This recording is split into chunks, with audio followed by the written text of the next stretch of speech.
just wanna Touchdown! And the kick is blocked! Appalachian State is stunned for the touchdown! Red Raiders with a second to go. Still alive. Loses the football. They hand it off to Johnson. Boise State has won the Tostitos. He's going for the corner. Can you believe it?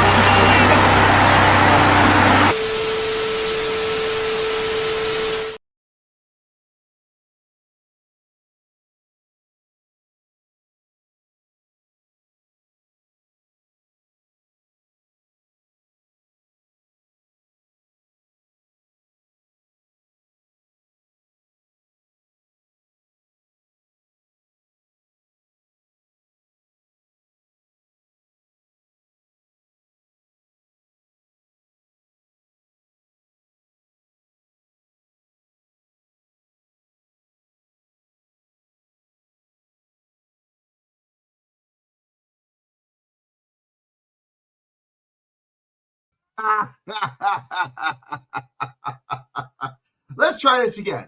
Thank you very much for letting me know that I was on mute. Welcome back to the Red 5478 YouTube channel. My name is Red. I'm the man behind the voice. And there's a bit of an echo. I don't know how at all. Let me, yeah, that was good. So, yeah, we're back. Let's talk a little bit about this game. It's just you. Got it. All right. So let's talk about this. I gave the Red Army a choice tonight. We could either wait until 9 to do Oregon versus Minnesota, or we can go live now, 7:30, and do Clemson versus Louisville. The Red Army chose Clemson versus Louisville, so here we are.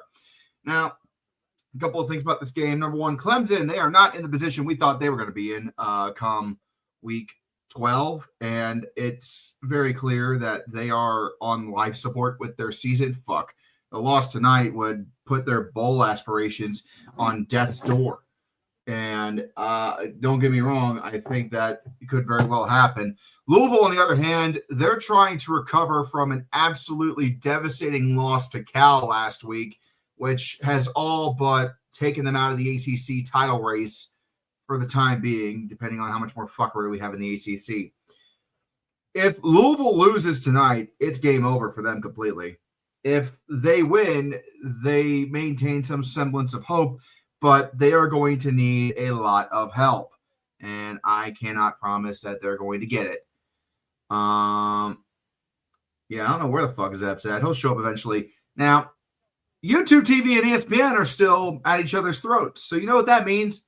My TV is not going to be working very well because I'm forced to use the ESPN app, which, as a lot of people have said, has really bad buffering issues. I literally pay for the best Wi-Fi I can get my hands on, so that way my streams on my end are perfectly clear and stable.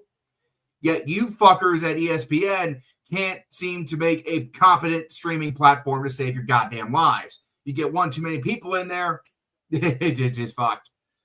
So yeah, that is how we're gonna try to do this. We're gonna fly by the seat of our pants tonight. We're not gonna take this too seriously because, quite frankly, this isn't one of those games that should be taken too seriously, and we're just gonna have some fun. Yeah. By the way, if you are watching this on Shorts, hi! First time we've ever done this on YouTube Shorts. It's an experiment. We'll see how it goes. I don't know if it is. I don't know if it's going to be any good, but if it works out, who knows? We might actually take this to the TikTok channel as well, which, yes, I am on TikTok. Red5478. Look it up on TikTok. We haven't made a ton of shorts there yet, but I'm there. When I'm got some free time, I take some clips from videos that I've made and put them on the TikTok to, do that. So, you know what, man? I don't know who watches YouTube Shorts live, but if people do, fucking hey, mazel tov. And I am so lagged at this point on ESPN. This is going to piss me off.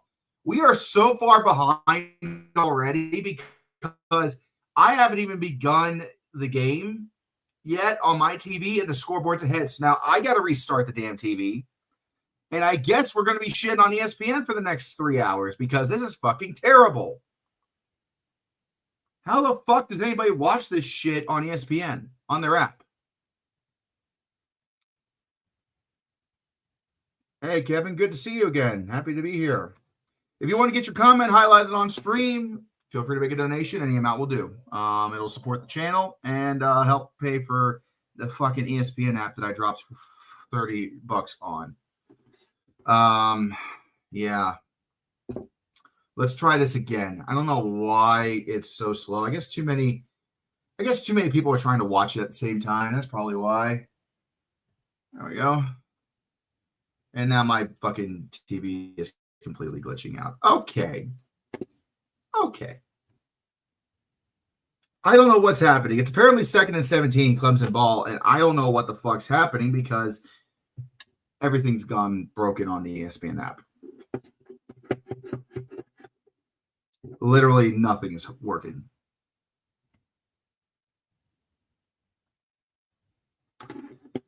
Yeah, 3rd and 7. I don't know what happened, but 3rd and 7. Woo! 3rd and 7. Yeah, it's 3rd and 7, guys. Can you believe it? 3rd and 7. Who the fuck knows? I don't.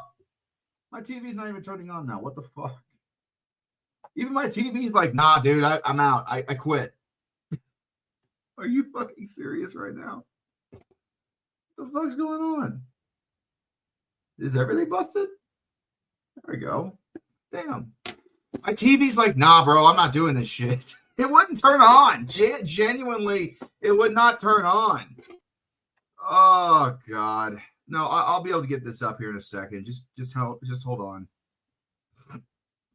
I got to back up just in case. I don't want to do it, but I might just have to watch it on my phone and stream, which is not ideal, but we'll keep trying. All right, watch live. It seems to be working now. It's a little bit faster. They might have had to change some shit. That's on the local North Dakota ABC station. So that's good. Probably because they had nothing else to show tonight, huh?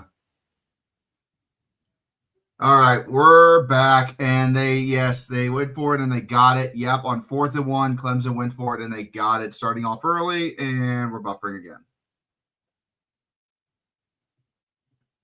Are you fucking kidding me? ESPN? How are we? Do I need to like set my TV to 480p or something to enjoy a fucking football game? This is beyond ridiculous. But hey, money talks, bullshit walks, right, guys? Right? This is a bullshit. All right, finally, some fucking football. 1st and 10. Clemson is on their own 49-yard line, so they're at midfield. Klubnik back to pass. He throws it off to his left side. It's going to be caught for a 1st down. And it appears that they are driving. Clemson, again, they come into the game 4 and 5. Louisville 7 and 2. God. Unfucking believable. But it's working now, so I guess they heard me and got their shit together. All right, here we go. 1st and 10, snap, Klubnik. They're going to do a jet sweep to the outside, and he's going to get all the way out to about the 35-yard line. Going to be 2nd down coming up here for the Tigers. 11 minutes to go already in this one. You sail the 7 seas. God love you. Doing the man's work right there.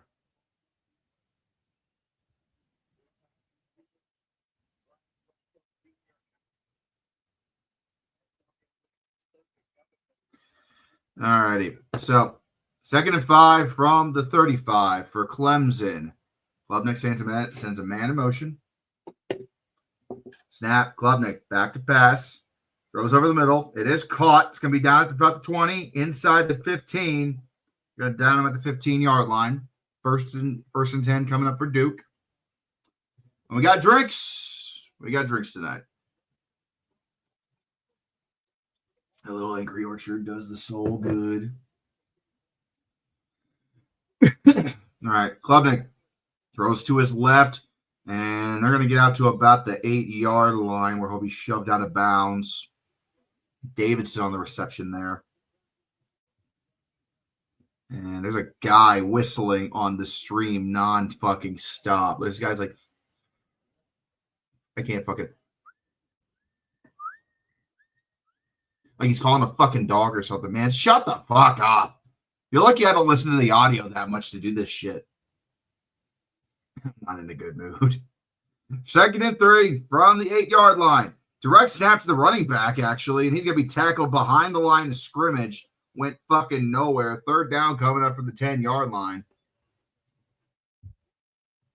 Duke win the ACC and Vanderbilt, the last team in the college football playoff. That is a doomsday scenario that would just absolutely kill everybody. That would wreck the ACC. God knows how much. And I just realized my backgrounds are not correct. I still had on the FBS report. God damn it.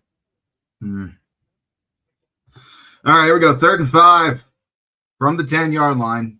Clemson trying to get a touchdown early, and Dabo calls a timeout. Dabo Sweeney calls a timeout. Has no idea what the fuck his offense is trying to do. Where the heck do I get the local North Dakota ABC station and also the Chicago ABC station? I don't even live anywhere near Chicago. Dude, I don't fucking know. Take it up with Disney. They're doing a lot of stupid shit these days, like fighting with YouTube TV. Oh, by the way, they said today that they are prepared to take the fight as long as possible to get their way with YouTube TV, and that YouTube TV is being hurt vastly more than ESPN or Disney is, which I would just like to say, go fuck yourselves. Who gives a shit? Give us our sports back, you dumb fucks. Greedy ass fucking millionaires, goddamn it. Eat the rich, they say. Okay. Here's the thing. I don't think rich people are bad. I just think bad things happen from a lot of rich people. Just saying. This is the kind of bullshit that just absolutely chaps my ass. And I wonder why piracy, officially by law, I do not endorse piracy, but it is the most democratic way to watch your shit.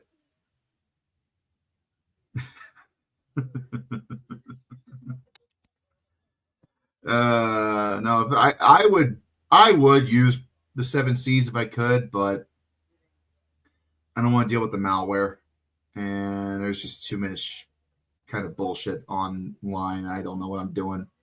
I'm not the most technologically literate son of a bitch to exist, as you guys well know. So, we make do here with what we got. You're a pirate? Arg. That's so fucking dumb. Why is Megan Trainor doing a State Farm commercial ad in 2025? Because music doesn't pay as much as it used to, thanks to streaming. You want the real answer? That's why. When Spotify and YouTube Music got big, then the music industry kind of lost a lot of its revenue.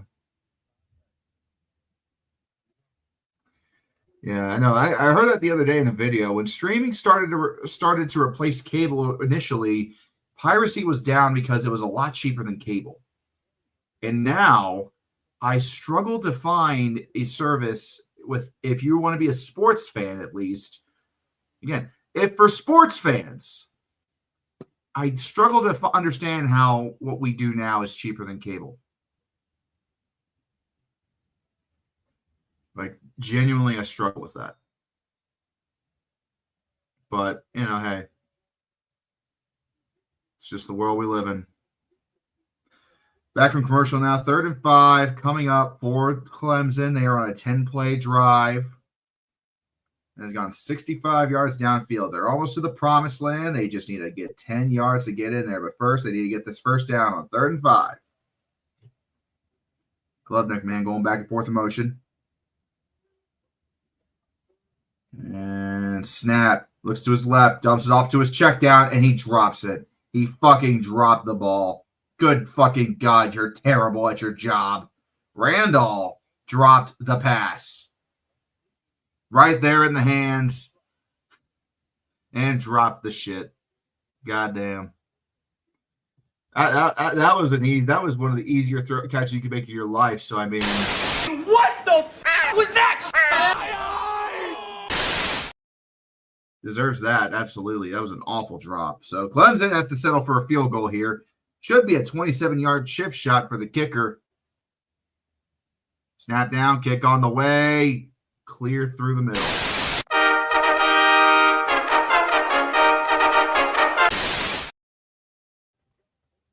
Yeah. So, I mean, piracy is piracy. It is what it is. It's against the law for people to stream it, but it's not against the law for people to consume it. That's the fun part about it. So far as I know, it's not illegal for people to consume pirated material. It's only illegal to host it. Because how the fuck are you going to stop billions of humans from pirating material? You can't. You shut down the people that announce it, but that's it. They announced the guest picker for College Game Day. I wish it would be urine entry, but no, they have not. Not to my knowledge. Who the fuck's famous and from Pittsburgh? Are they going to put like Skeens in there from the Pirates? That's my best guess. Maybe the bus, Jerome Bettis. Ditka? That's not a bad pick. Well, he's more Chicago, isn't he?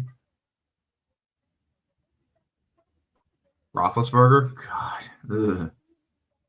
Anybody but Big Ben, please. Spare me. Made my life a living hell. They did not reach a deal. Ain't no fucking way they reached a deal. Oh, they fucking did! Just got my notification from The Athletic. Breaking news, YouTube TV and Disney have reached a deal to restore access to ESPN after a 2-week standoff.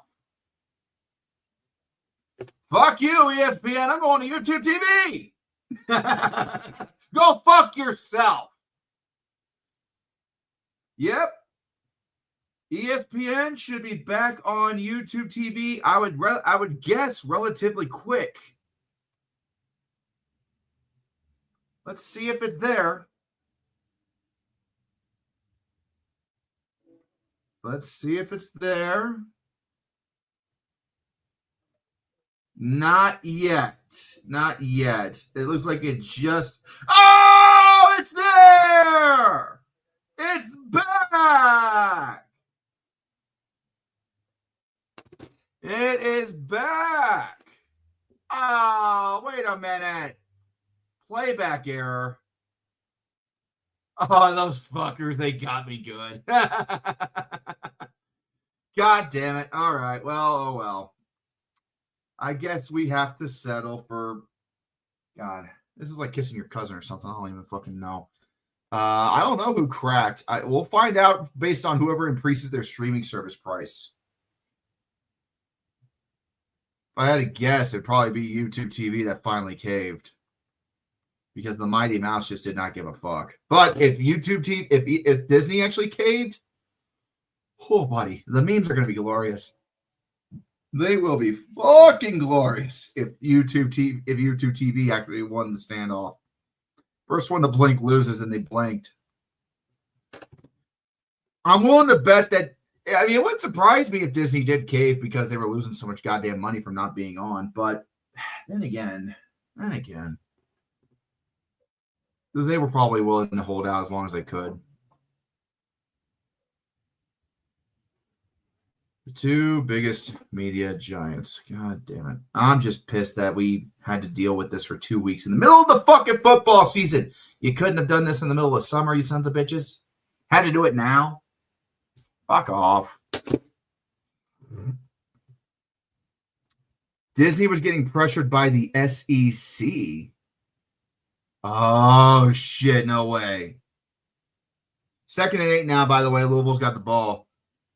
Let's see here. I'm gonna go on X. I'm gonna figure this shit out because oh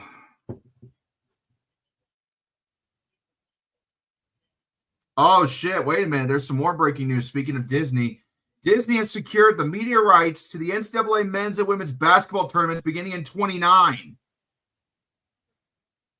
Turner Sports and CBS have lost March Madness to ESPN and Disney. Oh, Jesus Christ. Holy fucking shit. Now ESPN has to air both the men's and the women's March Madness at the same time. I'm looking at it right here. Let me just double check to make sure that this is correct. I need somebody to verify this.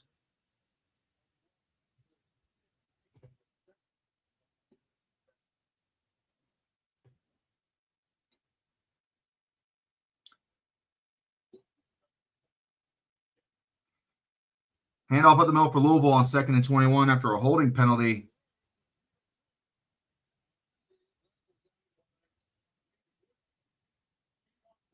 No, hold up. No. Hold up. Hold it. I'm only looking at one source here, and I thought this dude was fucking official, but I don't think he is.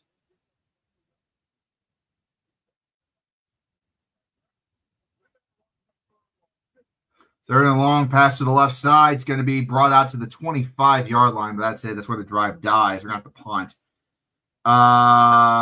Scott Hughes, who's a credentialed men's basketball reporter. I guess it's legit.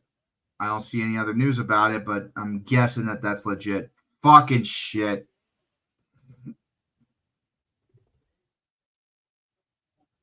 All right, 4th and 8. God, that's huge. CBS has had March Madness since fucking forever. I think as long as March Madness has been like seriously considered for television, CBS has had it. What the fuck does CBS even have now? Punt, by the way, was defielded at the other 25-yard line. Does CBS have anything left besides Big Ten? Like they can't. They don't even have. They don't have shit anymore. They're getting screwed. Fuck, they ought to get some. I'd say they ought to take on some Pac-12 football, but Jesus. Oh no, it's a hoax. Where the fuck did he get his information from then? Thank you, Big Red Fro. I appreciate it, but yeah, I couldn't find any other sources confirming it. So thank you. Well, if it's a made-up account, then that's fucking ridiculous, honestly. All right, so last week I got Centelled. This week I got Scott Hughes. No, the college football playoff is on ESPN and Turner. It's on TNT and TBS as well through a media rights sharing agreement with them. So no, the college football playoff is not exclusive to ESPN. They share streaming. They share TV rights with TBS and Turner, but that's because TBS and Turner pay them to broadcast it on their platform. Okay, let me look up what the fuck Shefty said, because I don't. Ever since it got sent tell last week, like I can't tell who the fuck is real anymore.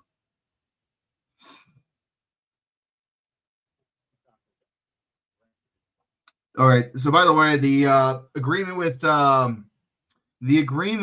YouTube TV, Disney, and ESPN is that this is going to be a multi-year agreement. Yeah, so it's being restored immediately. They should have it fully restored here before the end of the night, so everybody can watch their shit tomorrow. And the Scott Hughes tweet was indeed a fake. So I'm sorry for alarming everybody. Big Red Fro did the research. I could not, and confirmed that it is indeed not going away. Turner has the March Madness locked up until 2032. So there you go.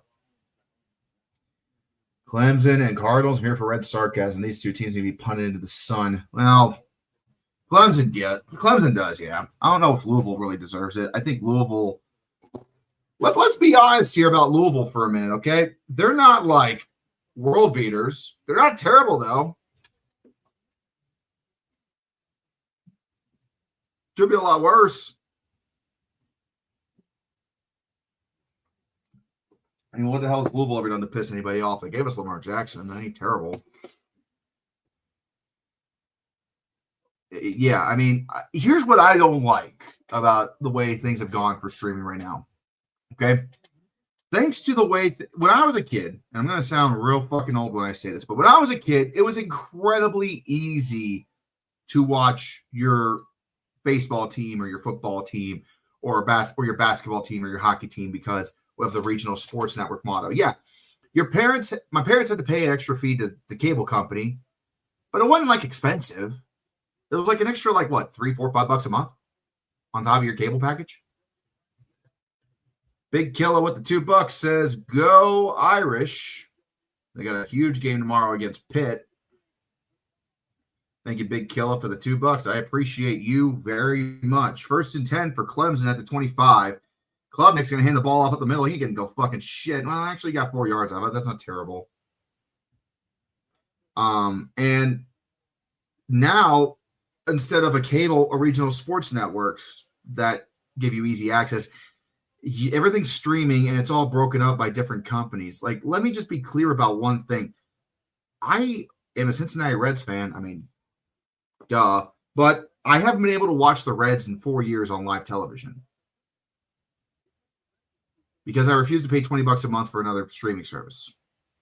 Klubnik throws over to the right side. It's going to be caught just past the 35-yard line. It's enough for a first down as Clemson is starting to move again. And so far, they're looking like the superior team. How far can IU go? Dude, I think they're going to go undefeated. I can see that. Now, the real test will be when they play in the Big Ten title game against Ohio State because, I mean, it's going to be Ohio State at this point, I would imagine. All right, so 1st and 10 from the 37-yard line for Clemson. Snap, Klubnik, back to pass, looks to his left, getting swarmed, throws it deep. He's got a man open with a step, and they're going to call it incomplete. No flags. And TJ Moore was the intended target, and he's hurt. He is down on the ground. Shit. You hate to see that. NJ Nicolay with the $2 says, "Towards therapy when Indiana makes the natty, JK." Yeah. I mean, I don't think it would be an awful event in college football if Indiana was actually good enough to make it to the national championship. I mean, like, when was the last time? Let me ask you guys shut the fuck up, Siri. Let me ask you guys a question. When was the last time that a college football team became an actual dynasty? Thank you, NJ, for the $2. Like, genuinely, when was the last time a football team became like a true dynasty that was brand new, that was not like from out of nowhere? And I'm not talking about like Clemson, because Clemson's always hung around and they've always kind of been there, but they've never really been like, I would say, not considered. I don't think they've ever been considered like mid. They had some bad times in the late 2000s, sure, before Dabo came in. Yeah, Big Red Fro said it all right there. Miami in the 1980s was the last program to really become a power from nowhere. Florida State won like a couple of natties in the 90s. That they don't count. 2nd and 10 from the 37-yard line. Klubnik dumps it off to his left side quick. He's going to scramble out to about the 40-yard line and drag himself to about the 44. I'm talking about a team that literally has not done shit their entire history. Literally their entire history. And then suddenly they are at power. Miami in the 1980s was really the last time you saw it. Oregon was almost that in the 2000s and 2010s, but the BCS and their own stupidity on defense fucked them over. Otherwise, there's really not been anybody. So dare I say, what the fuck does anybody have against Indiana potentially winning a national title? I'm a Buckeye fan. I have nothing against that. I don't want to lose to them in the Big Ten title to make that happen. Absolutely not. But let's say we won the Big Ten title. Somebody else knocks us off on the way, and Indiana somehow wins it. Who the fuck would be mad at that? I think that would be an accomplishment. It would be a sign of parity in college football that the creme de la creme is finally starting to get mixed in with the rest of the teams. 3rd down play didn't go well, by the way. Louisville lines up to punt in his 4th. I'm sorry. Clemson lines up to punt, 4th and 4. Kick is away. And it'll be fair caught at about the 12-yard line.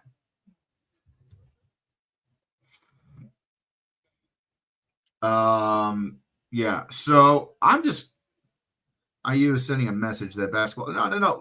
No, you're missing the point, Big Red Fro. It's NIL and it's the transfer portal. That's the message that's been sent. Schools that wish to invest funds into their football programs can do wonderful things if they get the right people and leadership to do it.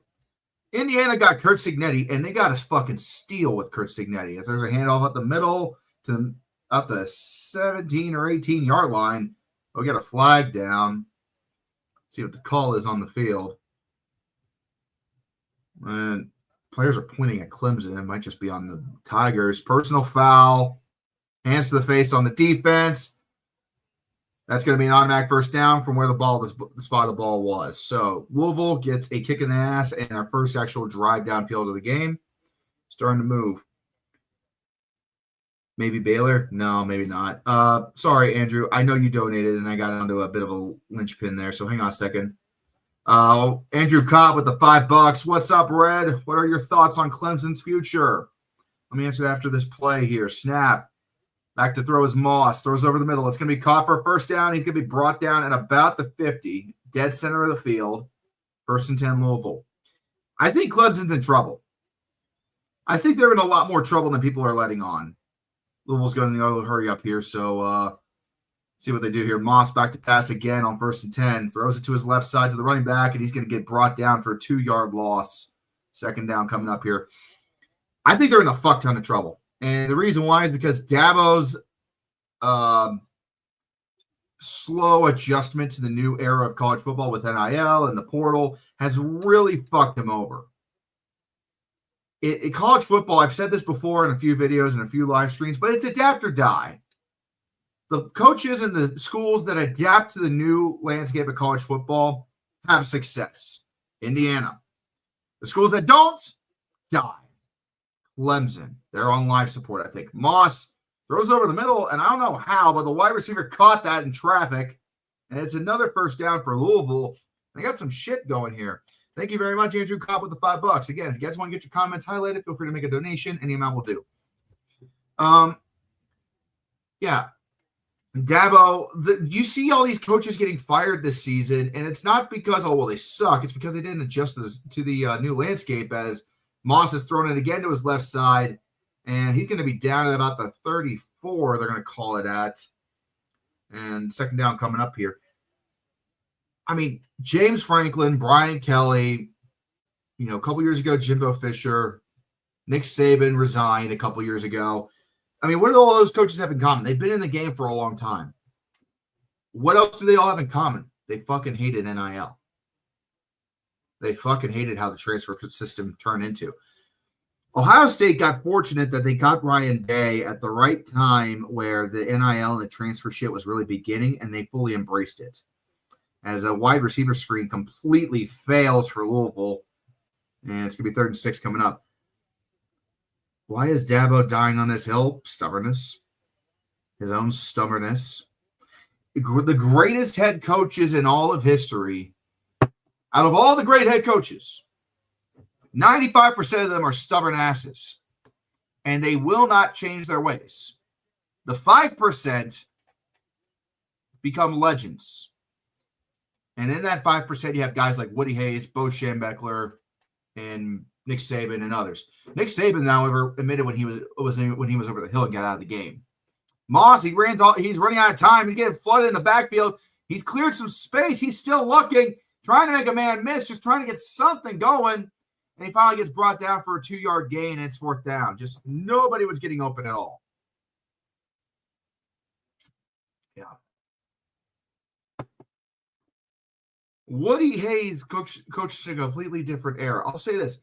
I don't think if Woody Hayes was coaching today that he would do very well. I'm not saying that because of the style of coaching he was. I'm saying that because of the type of football culture we have now. That son of a bitch, that hard-nosed son of a bitch would not do well in today's college football because of NIL and the transfers. Field goal attempt is up, and it is good. We got a tie ball game in Louisville.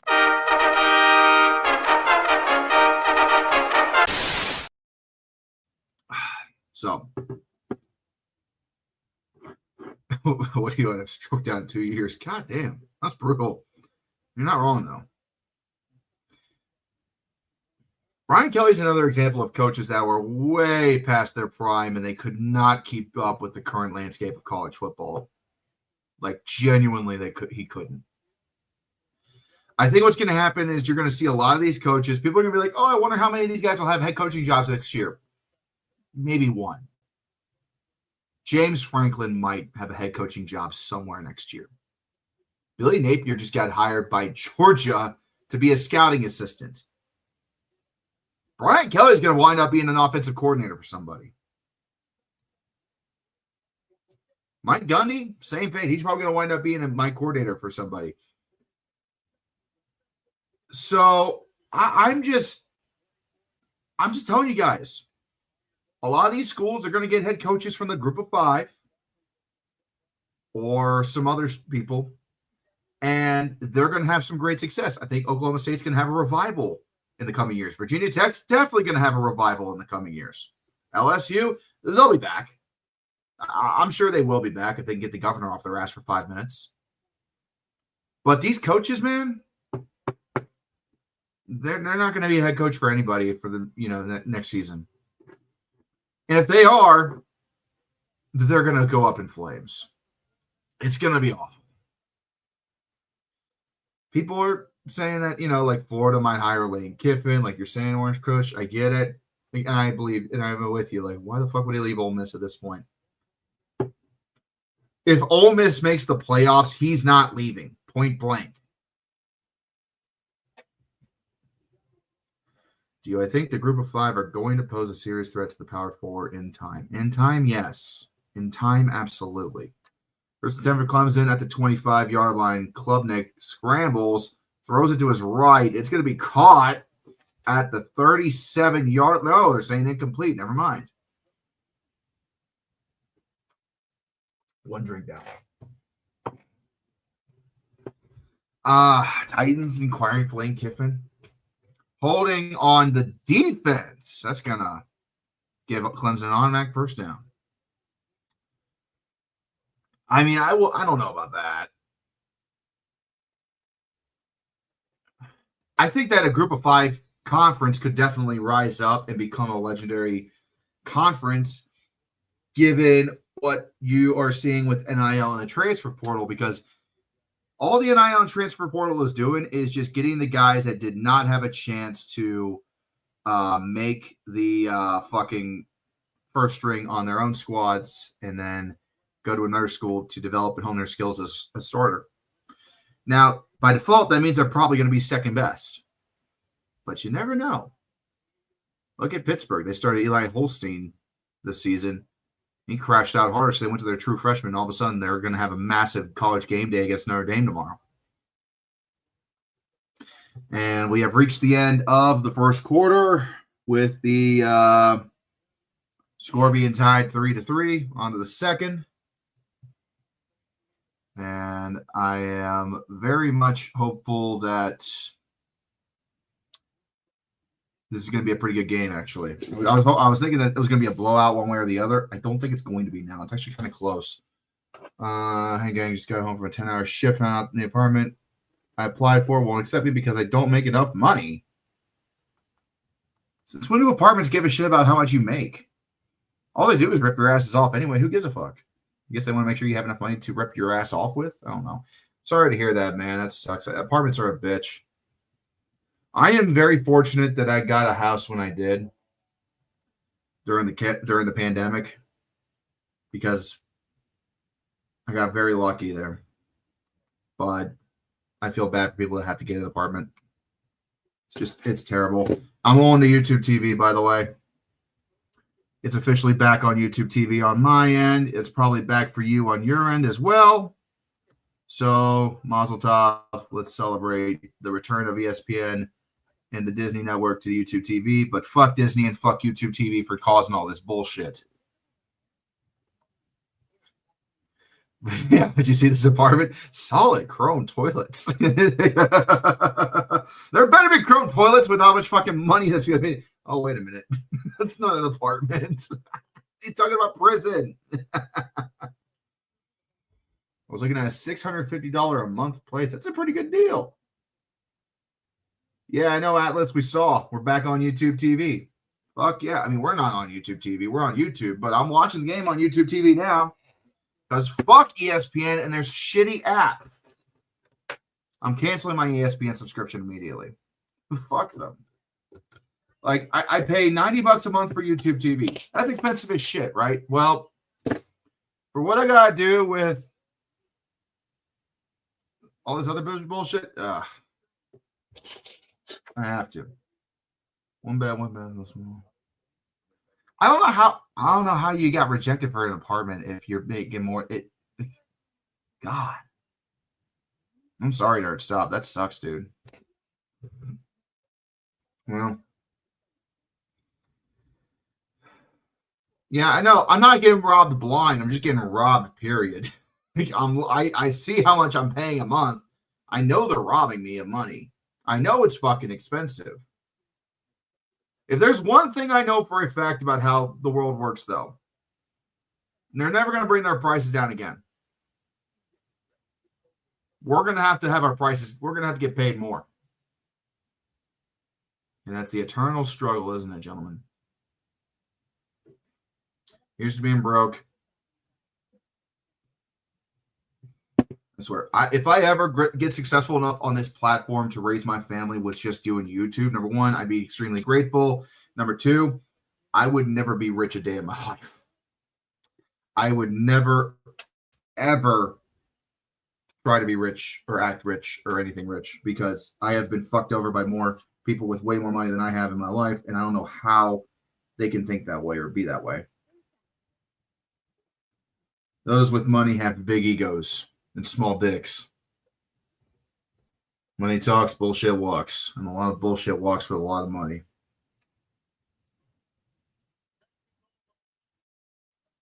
Anyway, that's enough of my groveling.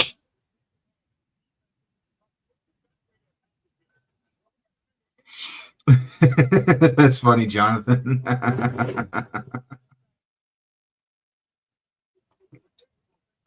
All right. 2nd and 9 from the 36-yard line. Klubnik back to pass. Looks to his right. Chucks it as he gets hit. It's caught by Williams at the 36-yard line. And we got a flag down on somebody.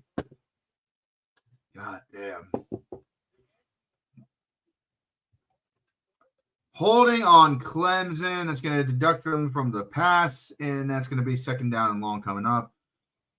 Pete Thamel just tweeted, Virginia quarterback Chandler Morris upgraded to probable on the latest available injury report for tomorrow's game against Duke. So Chandler Morris should be playing tomorrow for Virginia in a do-or-die game against Duke because somehow Duke is still in the hunt for the ACC championship.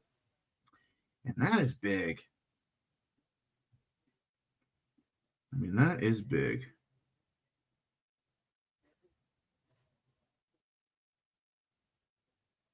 What the hell's going on with Bill Belichick now?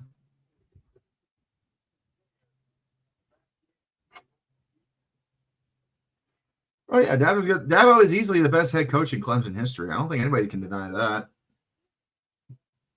What I think people are denying is whether or not the dude's going to be making it a couple of weeks. Would you say it's Duke or die? No, I would not.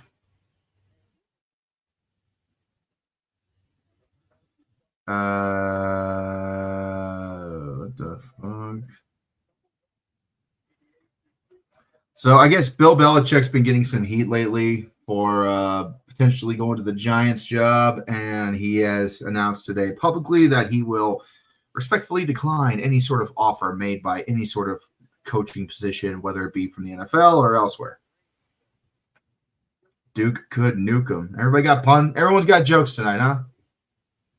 Everyone's got throw tomatoes at Jonathan Carlson for making that joke. Duke could nuke him. My God. Everyone throw tomatoes. Boo. Or wait, what the hell is this, open mic? 2nd and 19 coming up for Clemson. Ball is on the Clemson 26. They are a long ways away from where they need to be. Klubnik hands the ball off at the middle. He's going to get a solid run out of it out to about the 35-yard line, but it's going to be 3rd and long coming up regardless.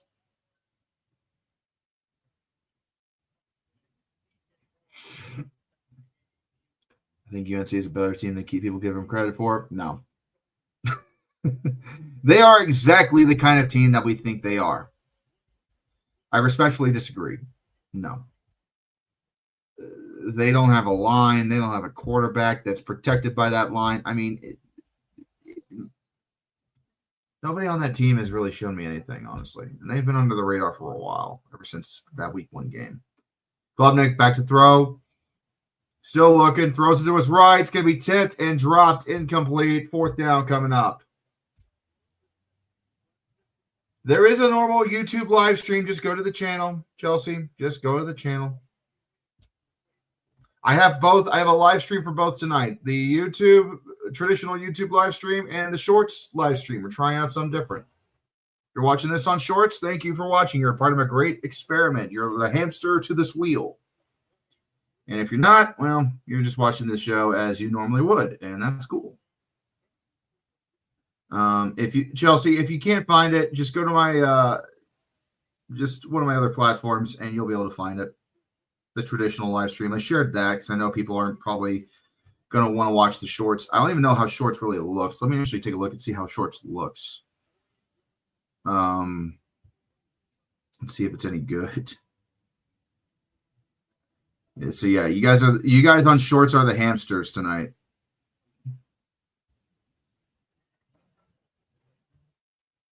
If it'll fucking tell me where to go.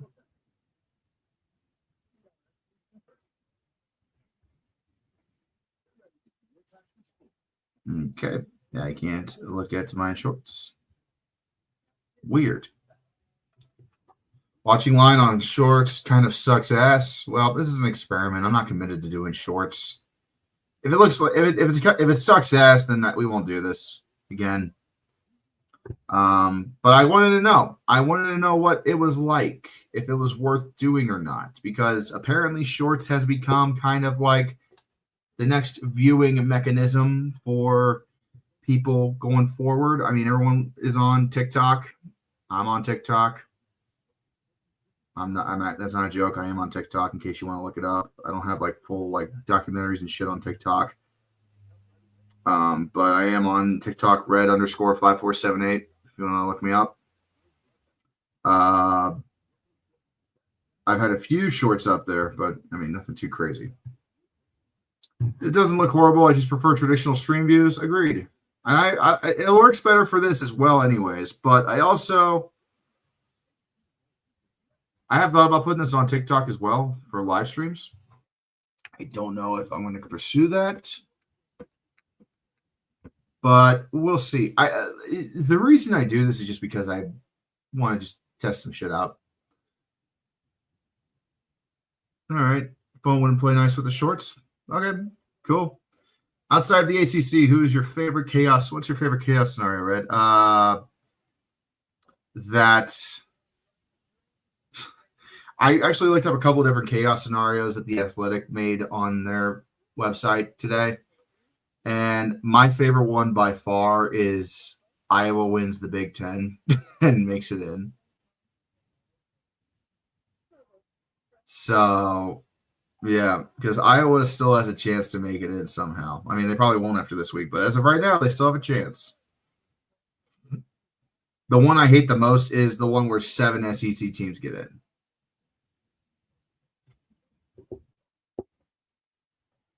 But could you imagine Iowa making the playoffs? Just like everything caves in and Iowa fucking somehow makes it. That'd be just the most hilarious fucking way for it all to end.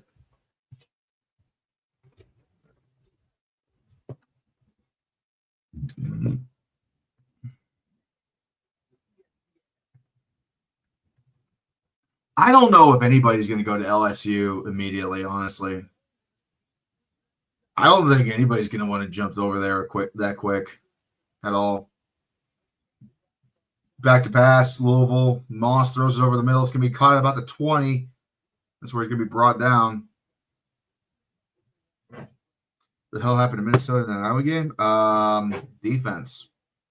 Iowa's got an incredible defense. It's the only thing that keeps them alive right now is the fact that their defense is absolutely pristine.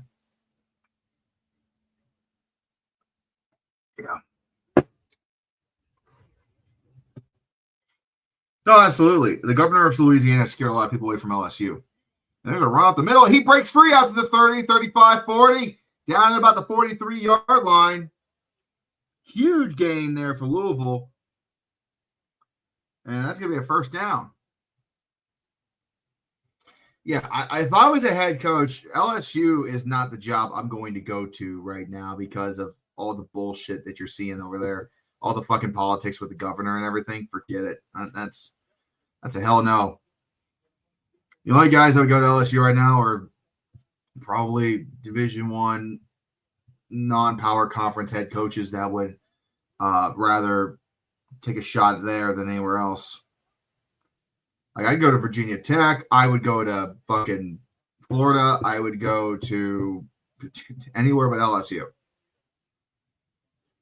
What up, yeah, boy? Well, let's be clear here. LSU didn't hire Brian Kelly. Scott Woodward hired Brian Kelly, and Scott Woodward is a politician. Texas A&M learned that the hard way. I wouldn't say Sam Houston's job is better. I mean, for God's sake, what the fuck are they doing? The only job in college football right now that I think that's less palatable than LSU is probably UMass. I think UMass is still the worst job in all of FBS right now, 100%. Where do I think Ed Orgeron's going to? I don't know if he's going anywhere, quite frankly.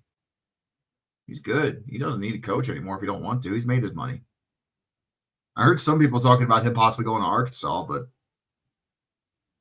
yeah, I don't know. He's been out of the game. He hasn't been a coach since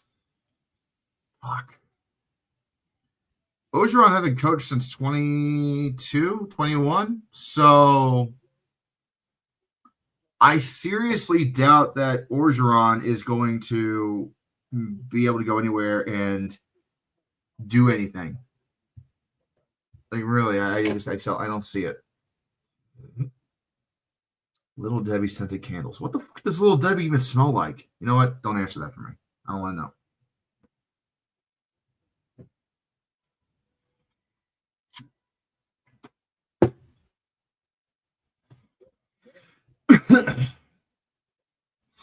Could you imagine that Cajun son of a bitch at Northwestern, Chelsea?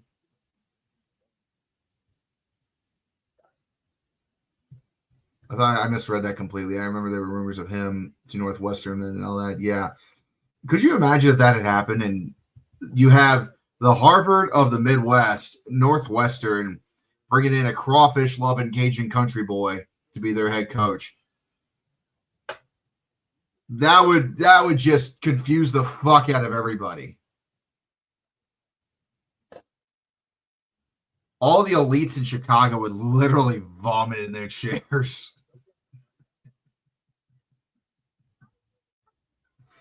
Mississippi State's not a bad spot. I think any of the SEC schools that are looking for a head coach, I mean, shit, bring him back to LSU. It might actually be better off that way. I'm not kidding.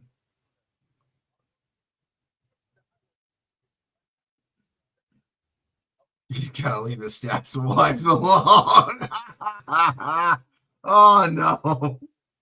Oh, no, we're not going to bring that up. And I would know a thing or two about their head coaches fucking around with players' wives.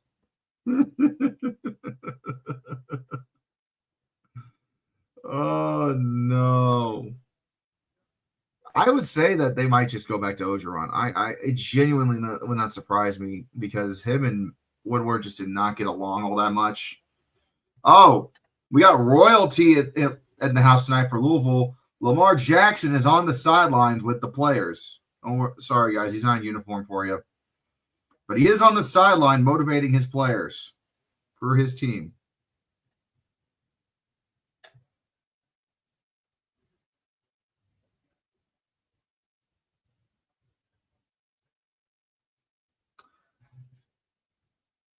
Feels like the politician wants to. This is going to be the toilet poll of the week, I swear. Well, we'll see. Right now, it's been a bit of a defensive slog, and I wouldn't say a very entertaining one. 2nd and 5 from the 49-yard line. Louisville's going to hand it off up the middle and go nowhere. Not a fucking yard was gained on that play. 3rd down. At least it was all adults. Go tight. I mean, that's the bare minimum of a bar we got to clear at this point. At least he's fucking other grown men's wives and they're adults. Like, come on.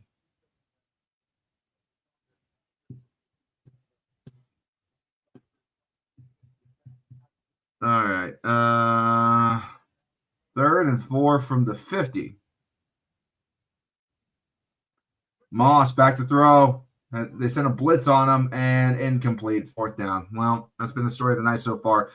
Neither quarterback has been able to really get their offense rolling downfield. They've been able to squeak out field goals. We're moving more based on penalty yards at this point than we are actual offensive plays. Imagine you saying this at the start of the season. It's 3-3. Come on, Louisville. It's fucking Clemson. Like, Clemson's that trash of a team. Could you imagine saying that back in week 1?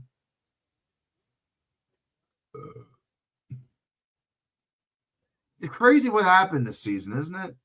Clemson went from national title contenders to national chumps.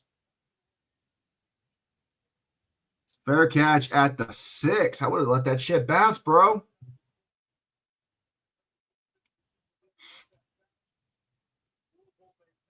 Seriously, it wasn't them and goats. My bar is very low.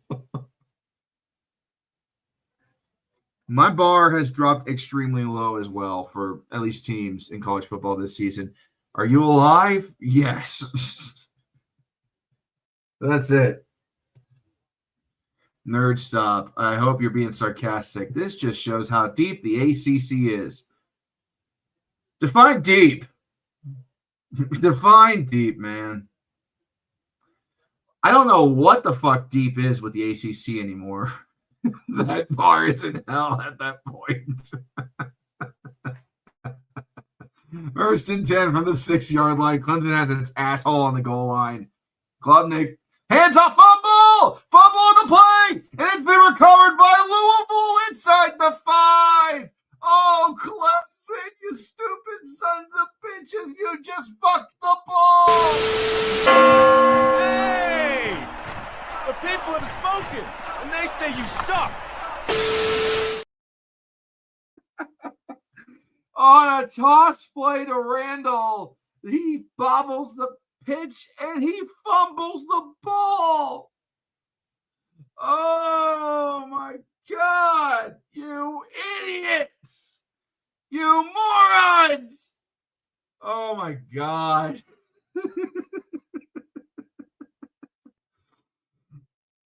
Yeah, that pretty much does sum up Clemson's season right there. Good God. I mean, Randall, he had the pitch. It was slightly behind, but he turned his head upfield before he had full control of the ball. Oh, God damn it. Louisville has prime real estate now. 1st and, wait a second. Wait. Hold up. What the fuck? Wait a minute. What? They did not say that was an incomplete pass. Ain't no fucking way.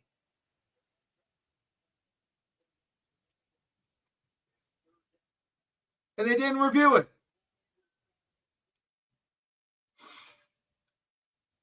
What the fuck happened there?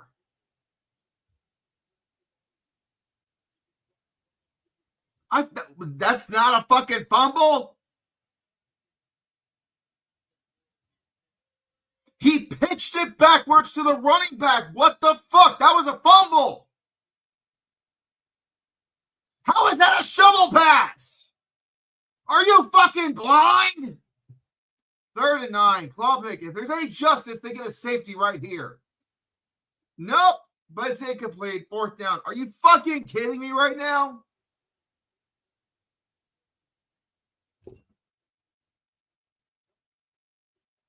How the fuck was that a shovel pass? Are you shitting me right now? That was a fucking pitch handoff clear as day.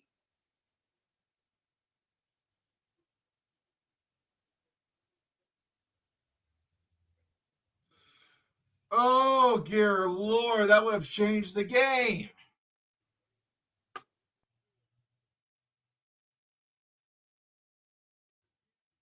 Have a good night, Nerd Stop. Oh, my God. The punt was terrible, too. The ball is down at the 39, so the karma is at least, there. All right, look. I'm going to replay this shit because I, for the life of me, have no idea what the fuck went wrong there. I'm watching the replay now, so hang on a second.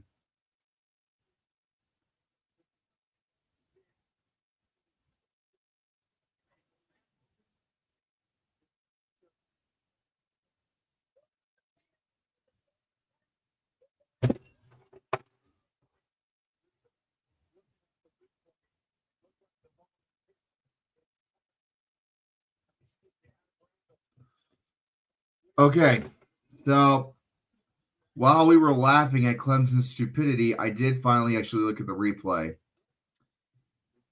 And the ball was pitched forwards. Barely forward, but it still looks like on the replay it did go forward enough. Therefore, they're going to call it technically an incomplete pass. But I do also wonder how it's still an incomplete pass when it's an underhand toss. Like, it's definitely a run play. It's not a passing move. Again, the movement was, it was a toss. No, I don't agree with the call either way. No matter what the fuck they say. The ruling on the field was that it was a pitched forward, therefore it's an incomplete pass. I disagree because it was an underarm throw.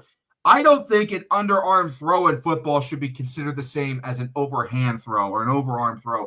It should be considered almost the same as a handoff. If you're tossing the ball underarmed, that's got to be considered a fucking handoff. Because that's not a pass. Okay? If you're going to shovel pass it, I don't think it should be a pass, quite frankly. It shouldn't be looked the same way as a pass. But you know how it is these days with football. They're not going to give anybody on defense a fucking break because they want points. So I guess by the book, it's not a bad call. But in my opinion, it's a dumb call. I think that's always been the rule, quite frankly. But,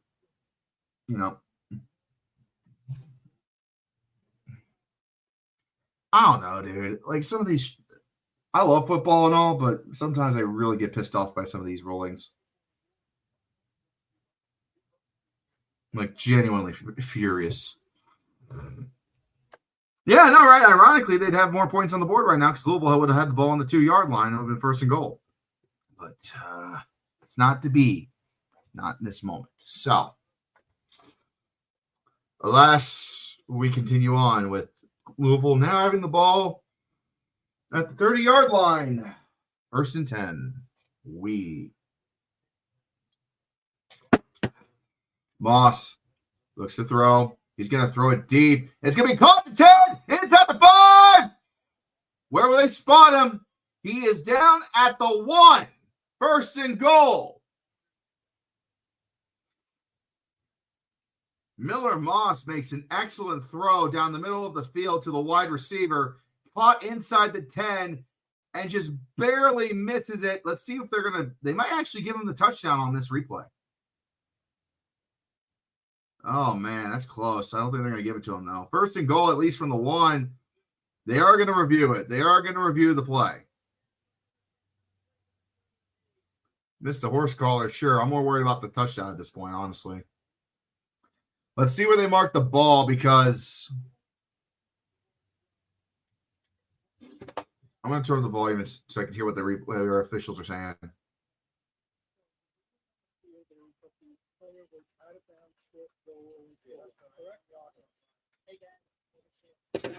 All right, so the ruling on the field is that the player was short of the goal line out of bounds. Okay, so let me see what they're talking about here.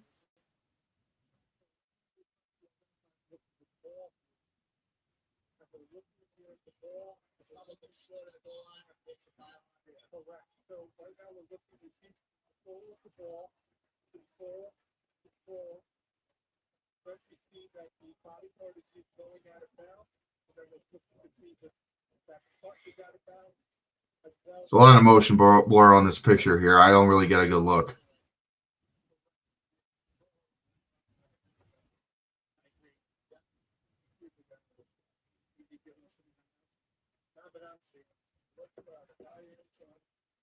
They're trying to get a better view of the goal line and the pylon. Let's see where the ball comes out of his hand.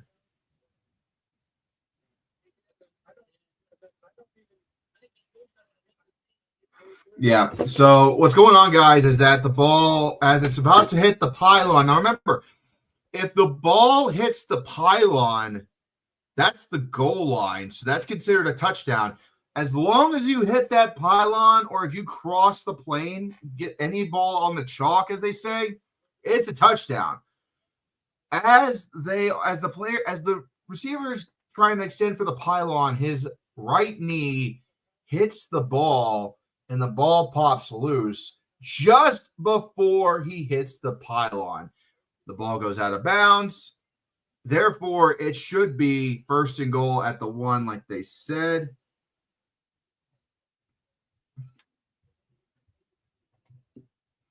And there you go.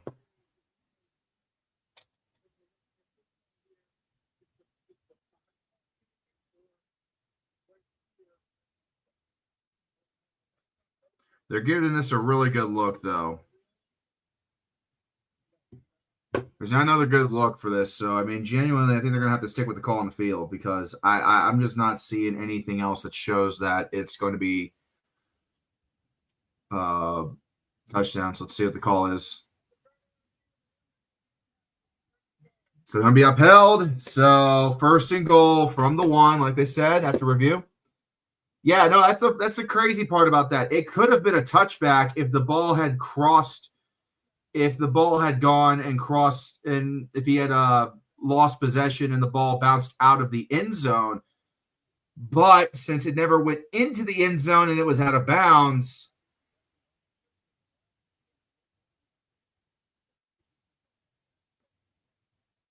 oh boy, wait a minute here. The ball did roll over the top of the pylon. They could have ruled that a touchback, but they didn't. Damn. They missed the call. Fuck. Could you imagine if they would have called that, though? Ball hits the pylon without control. Technically, that is a touchback, actually. But I guess they weren't focused on that. Replay did not even mention a touchback possibility there. And I was looking at the captions on my screen, and as I was trying to listen a little bit, I don't want to play it too loud because YouTube copyright and all that, but yeah, I mean, that could have been a touchback, honestly. And they're going to be a quarterback sneak up the middle. That's a touchdown for the Cardinals. Yeah, everyone come back. Woo! Who can stop me? Tell me. Who can stop me? What? Yeah! Woo! So that'll be a probably going to be a 7-point lead for the Cards as they are trying to stay alive in their ACC title run hopes and have Clemson one step away from oblivion.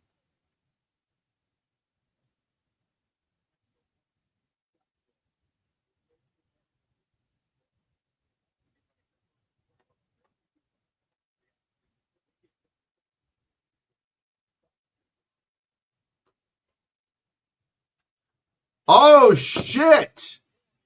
Never mind. The field goal attempt for the extra point was no good. He doinked it. What? Are you an idiot?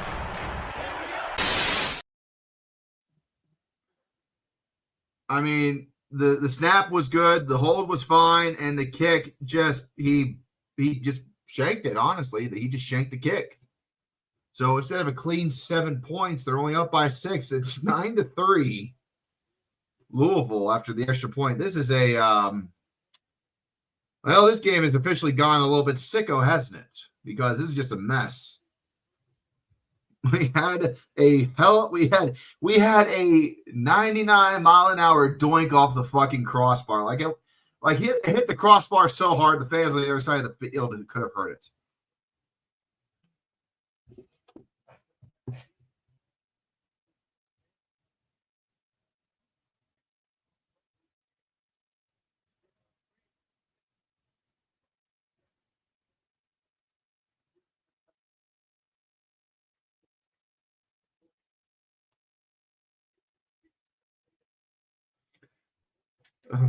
That's this right failure sound.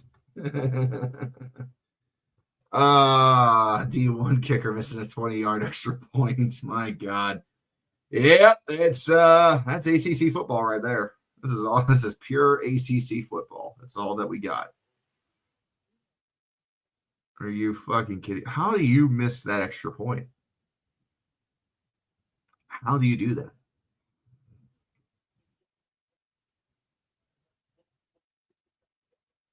I just don't understand, man. I don't understand. Yeah.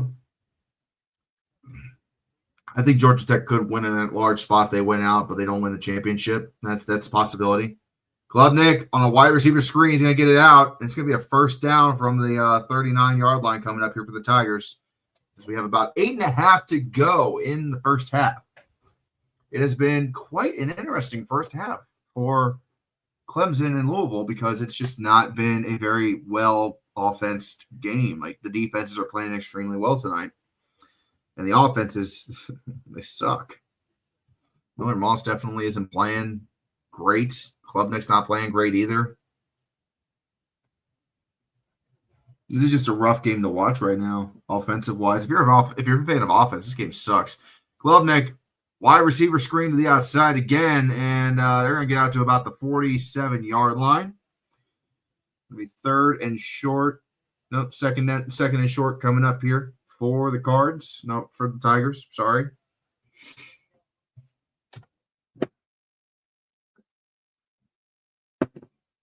Second and 2 from the 47.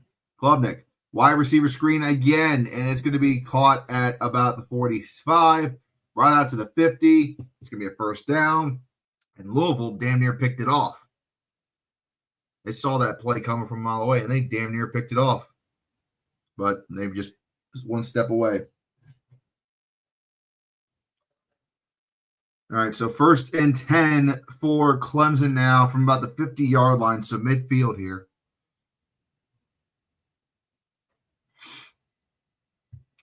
Yeah, it's been an interesting first half in the sense of like we don't really know who's got the advantage right now. Offensively, it's been an absolute shit show. Defensively, it's been a masterclass for them. But I wouldn't say it's because the defenses have been playing extremely good. It's just been allowing the offenses completely fuck themselves in the fucking ass. All right, second down coming up now for Clemson. They're going to call it 2nd and 5.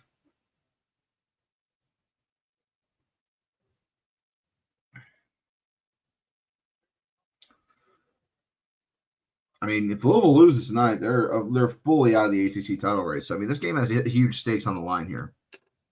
They got to win to stay alive. From the 45, Klubnik back to pass. He's getting rushed out of the pocket. He's still running, throws it to the sideline, incomplete. Third down coming up. What up remotely? So 3rd and 5, Clemson in no man's land. Too short to punt, too far to field goal kick. And we'll see what the hell happens from here. I mean, need 5 yards for the first. Just about 6 minutes left in the first half. See what Klubnik pulls here. Calling an audible at the line now. Neither team, nobody's converted a third down tonight. Klubnik thrown, Short, incomplete. Both teams have 0 third down conversions in this ball game. 0. Apparently, we're playing in the CFL because it's first, second, and third downs only tonight. Because you might as well throw away third down. It's effectively fourth down at this point. Because Clemson's on the field to punt. The fuck is this? Wazoo, Oregon State all over again? Am I going to have to make a Sickos Bowl out of this shit? I don't want to. I already got 2 Sicko Bowls I'm looking at this week. Trying to keep it only 1. And the punt is away. And it'll bounce inside the 10 and die at the 7.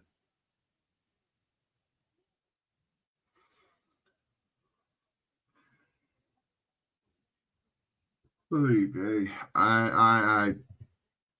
These guys just fucking suck, dude. Both of these teams are not good. I mean, Louisville's better than Clemson, but neither of these offenses are playing well. I love the chaos. I do. Don't get me wrong, but I'm also going to call a spade when I see it. And these teams are shite. They're shite, lads. The chaos just makes this job harder. Thank you, Zep. Appreciate it. You've called it right on the nail there. I love the chaos. It makes my videos every week harder to make. It's like Raiders Broncos. Sure. I haven't really watched much of the NFL this season because I'm so focused on the college game. Oh, fake flea flicker. And he's going to get out to about the 13-yard line. So second down coming up there. Here's some stats so far. We're 5 minutes ago in the first half, okay? Here's some stats for you, okay? Neither quarterback has 100 yards passing. Adam Randall has 13 rushing yards for Clemson. Both teams have no third down conversions. Clemson is 0 for 6 on third down. Louisville 0 for 3 on third down. Moss hands the ball off at the middle, and he's met by a wall of Tigers. Third down coming up. Clemson has more possession, but they're still losing the ball game. They have 1 fourth down conversion and more first downs, but they're still losing the ball game. You got a game in mind for next week? Not yet, but let's take a look and see what they got next week since we're talking about it.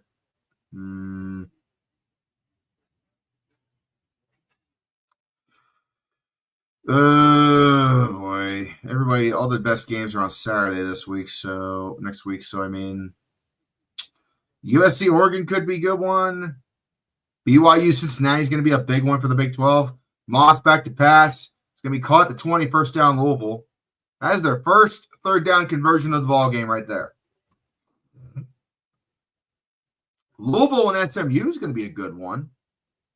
That's 2 ACC teams battling out. Pitt versus Georgia is going to be a big one. Oh, shit. Got a lot of big games, not SEC related. Those are really your best. So your top games next week don't involve the SEC really at all, honestly. Miami, Pitt, Georgia Tech, BYU, Cincinnati, USC, Oregon, Louisville, SMU. That's a pretty solid Saturday right there, guys. Moss hands it off at the middle out to the 25, and he'll be down there. Oh, shit. Wait a minute. Wait. Oh, fuck. Clemson strips the ball and recovers the fumble. God damn it. Hey! The people have spoken, and they say you suck. Clemson rips the ball out of the running back's hands, and it is a fumble. I mean, just ripped it out. What a play by the Clemson defense. And all of a sudden, Tigers have the ball. Tigers have the ball inside the 25.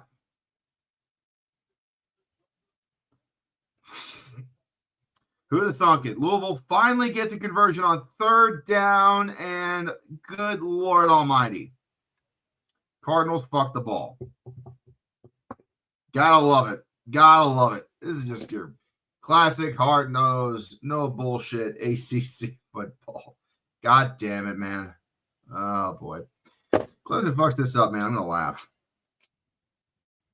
First and 10 from the 25 in Louisville territory. Hand off to Randall. He's going to break free out to the 15, 10, 5. They ain't catching him. Touchdown, Clemson, just like that. Yeah, everyone come back. Woo! Who can stop me? Tell me. Who can stop me? What? Yeah! Woo! Oh, boy. And this is officially going full stupid now because Clemson's about to take a 1-point lead with this extra point. This boy is just trying to write itself right into rapid fire. Man, if anything's trying to write itself out of rapid fire. I don't want to add this game to my list of games this week. I'm filled up.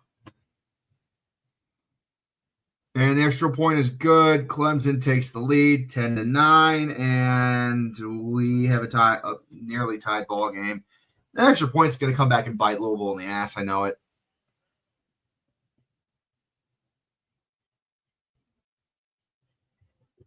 Oh, God. I mean, just unbelievable. This has been a fun game so far, though. I think it's leaving Sicko's territory and it's going into actually like a fun football game territory now, but we shall see what happens.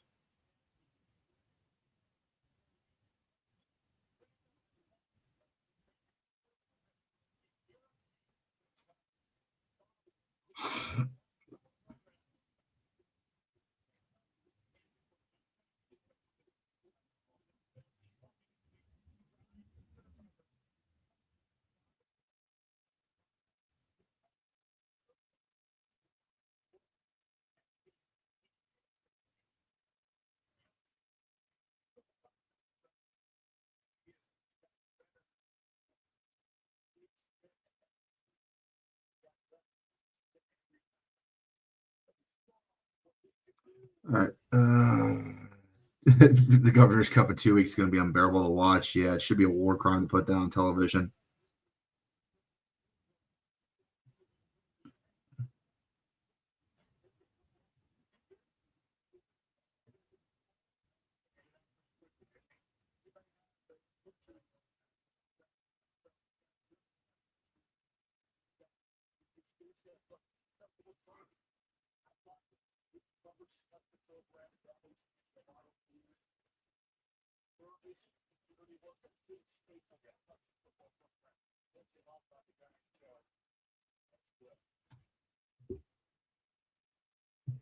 All right, first and 10 on the 25 for Louisville now. Let's see what happens here. Moss tosses it to the outside. He's out to the 30-yard line, and he's out of bounds. So here we go.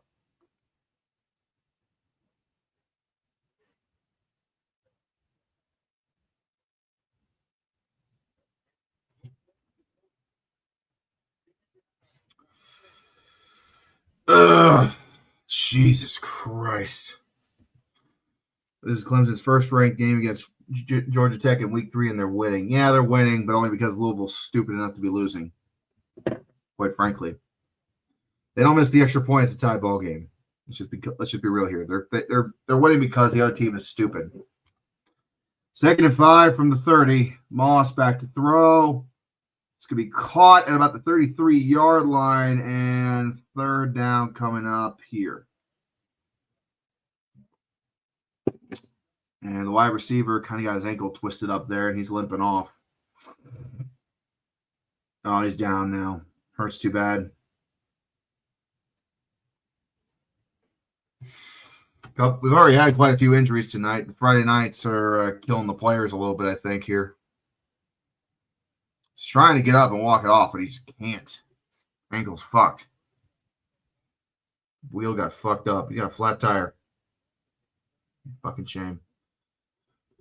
Alrighty, so let's see here. In other news, we broke 8,000 subscribers on Tuesday or on Wednesday. That was fun. The road to 10,000 continues to grow ever so closer to the end. Can't wait to see what happens there. I'll do something for 10,000 subscribers. I don't know what. Might do a special live stream for 10,000 subs, celebratory. I don't know, but we're getting there. And we're getting there pretty damn quick, honestly. I I figured national title should be attainable, but we'll see what happens. The real test is going to be when we get to the off season and see how much growth we get then. It's easy to grow when got a couple hundred people joining up every week during the regular season when you're making videos every week. But when you're not making videos every week, that's when the real test begins, isn't it? But I can't wait. I can't wait to get back to what I was doing during the off season, which was making the story times, and just the other long form video content, because it's really difficult to make long videos during the regular season. It really, really is.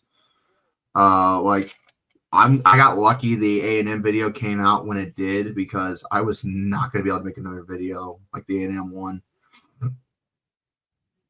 at all if this had kept up, because or the reason why week 2 chaos kind of sucked in comparison to week 1 was because of the fact that well, number 1, I fucked up the upload, and number 2, A&M was just taking a lot of energy out of me. So anyways, how much did this game drink? Yes, good answer there. This game drank a lot. 2 minutes to go in the first half. Third two coming up. We're on the 2-minute timeout right now.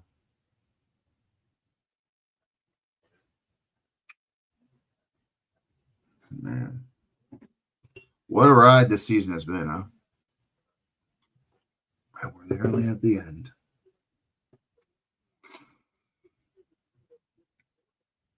Yeah, I might need it, because how much am I drinking tonight? Yes. I'm just kidding. I'm having one more after this at most. I don't want to be a mess tomorrow. Oh, God. By the way, everybody say thank you to Zep in the comments, because I know a lot of you guys are he's on Twitch, but I know a lot of you guys on YouTube are watching. Give a thanks to Zep in the comments, because he's the man responsible for a lot of these sound effects that you've been hearing in the videos lately. He's been a big help on that. So thank you, Zep, for all your help this season making these videos. They would not have a good chunk of the sound effects that they do without you. And I want to say thank you for that, since you're here. You've been a big help in that regard. And another person I want to thank is Bull Muscle. He's been a big help as well, giving me tips and advice during the regular season. And to Akbar and Alan for all their help as well, with both keeping me up to date on latest breaking news with college football and also just being my buds in general. So thank you very much to the boys as well. So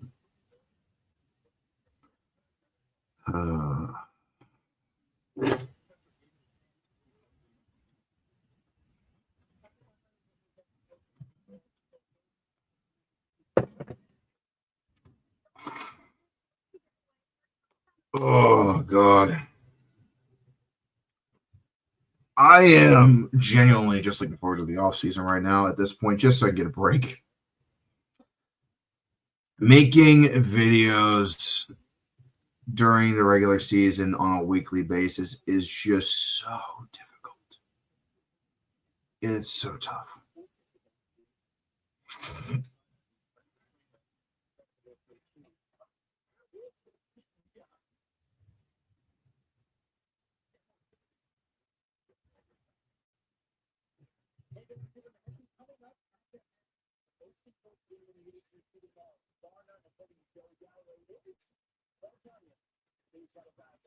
So, fun fact, we're waiting for them to come back from commercial. So, my old OAC, Ohio Athletic Conference rivals, Oberlin, had a Division III basketball game they got tonight against Medgar Evers in Brooklyn, New York.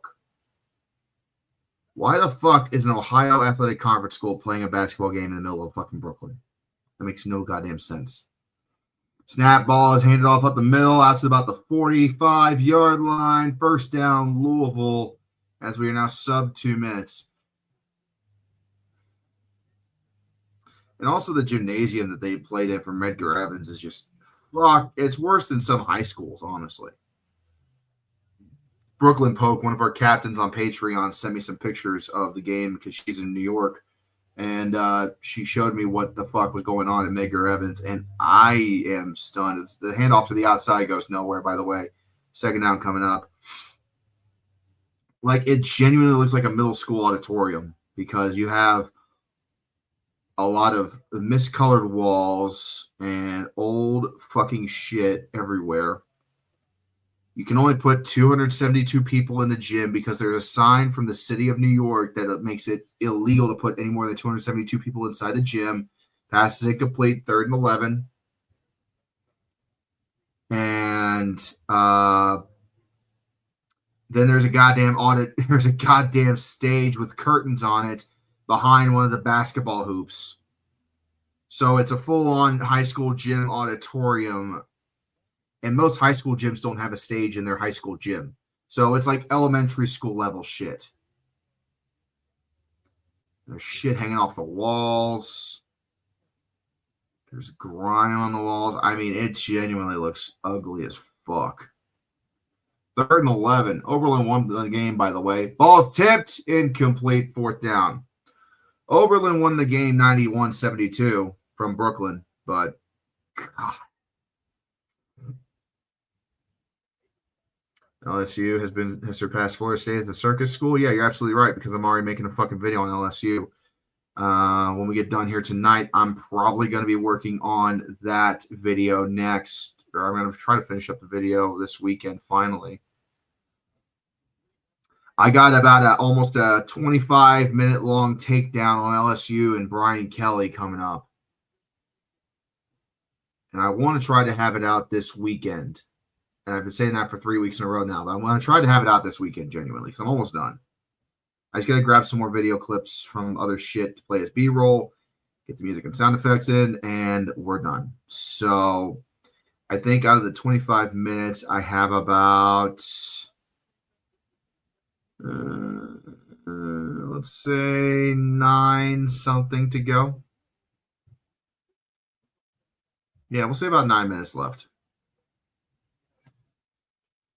All right. I got a couple donations back to back. Phoenix, Ohio State with another juggernaut opponent this weekend. Yeah. Just trolling your recap this week was great. Thanks, Phoenix. Appreciate you. Thank you for the back-to-back $2 donations. 1st and 10 for Clemson, and that is tipped and dropped. Dude had it in his fucking hands and dropped it. What the hell is he? Kadarius Toney? Thank you for the donations, Phoenix. And again, if you want to get your comments highlighted on stream, only way to do that is to donate. I'll answer questions and all that, but if you want to get your shit shown on stream, feel free to ask away, and I'll put it on stream. Any amount will do. Throw me a buck or two. Help fund this crazy operation we've been running over here. 2nd and 10 from the 9-yard line for Clemson. They are deep in their own territory right now. Klubnik's going to take it up the middle himself. He's only going to get about 3 yards on the carry. 3rd down coming up, and oh boy, he's a little slow to get up. I think he fell right on the ball. Yeah, he fell right on the ball and got hurt. But he's okay.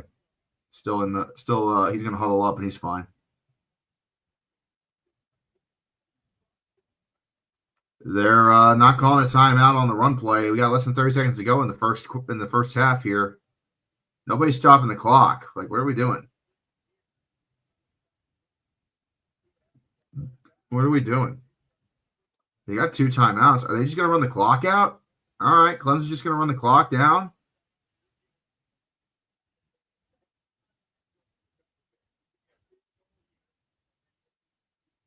Clemson's not even trying to get the ball downfield. They're just going to go to the half. What the fuck?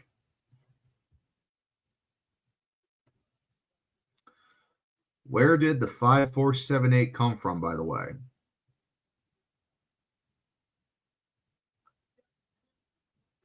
There's an answer to that.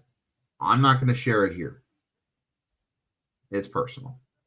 But I will share that. I'm going to do something I am going to do something at the end of the year. We are going to do a Q&A, I think, a Q&A video at the end of the year. And I'm going to make a Q&A where I bring in, where I'm going to take questions from the community and I'm going to answer them on a video. And we're going to do a whole like stay of the channel thing. So like some of y'all were here last year and you saw my video, stay of the channel. Klubnik's going to hand the ball off at the middle, and that's going to take us to the end of the half. And the clock is being stopped again. I guess we got a timeout from Louisville now.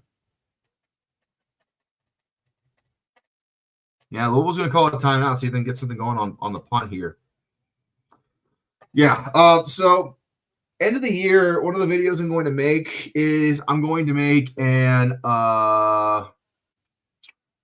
a Q&A for the channel for the end of the year, where we're going to open up the community to questions, and I'll answer them on a video. And we'll also do kind of like talk about things we did for the channel this year, what we're going to do next year. And we're going to do that. Where's Illogical Ben? He used to be on a lot of streams. I mean, he's around. I've just been doing a lot more streams on my own, quite frankly, because I have asked him to be on stream a couple of times, and he's just been busy. But he's always welcome on the show and on the channel, 100%. I've really just been focusing like on the trying to get better at the commentating for the videos. So, you know, he's always welcome on the channel, of course. Klubnik, he's going to just chuck that fucking ball into the air. And that is the end of the first half.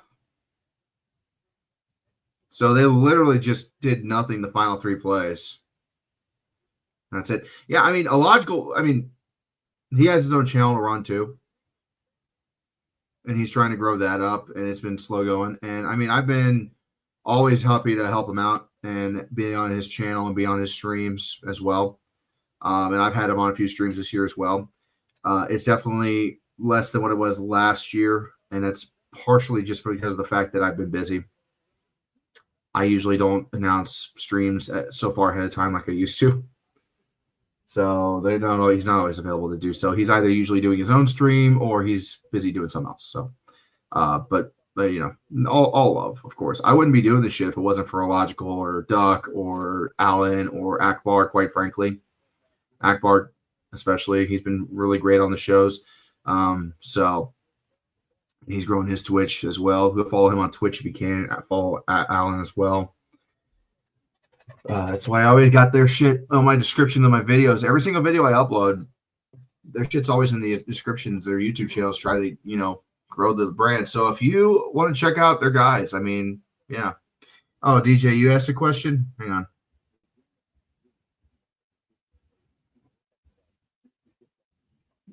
Do you know the power of 2 tight ends? How sustainable is max protection while utilizing 12 personnel? Well, 12 personnel is illegal in football, and that's how I'm going to answer that. The worst Ohio State team I watched, probably the 2011 squad. The Tattoo Gate squad was definitely the worst squad I've ever seen. That was when we went 6-6 in the regular season, finished 6-7 after losing to Florida in the Gator Bowl. Worst Ohio State team in the last 2 decades since John Cooper. Luke Fickell was the interim coach that season. He was an offensive coordinator. Yeah, he was the interim head coach. He wasn't officially the full-time head coach because Tressel left too late for them to hire a full-time coach that was worthy. And plus, they wanted to get Urban Meyer, and they couldn't get him that quick, so they decided to punt the season, basically. And, yeah, I mean, that was by far the worst Ohio State team I watched growing up. It was my junior year of high school when they went 6-7 that season and just got their asses lit up by everybody.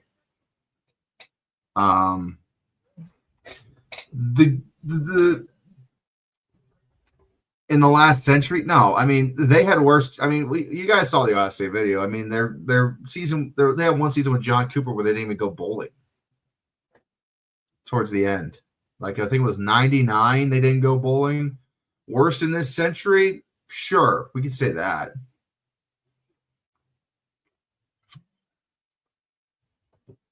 We could say that was the worst of the Buckeyes for this century. I mean, you miss bowl season 1 time in 24 years. It's a hell of a fucking thing if you think about it.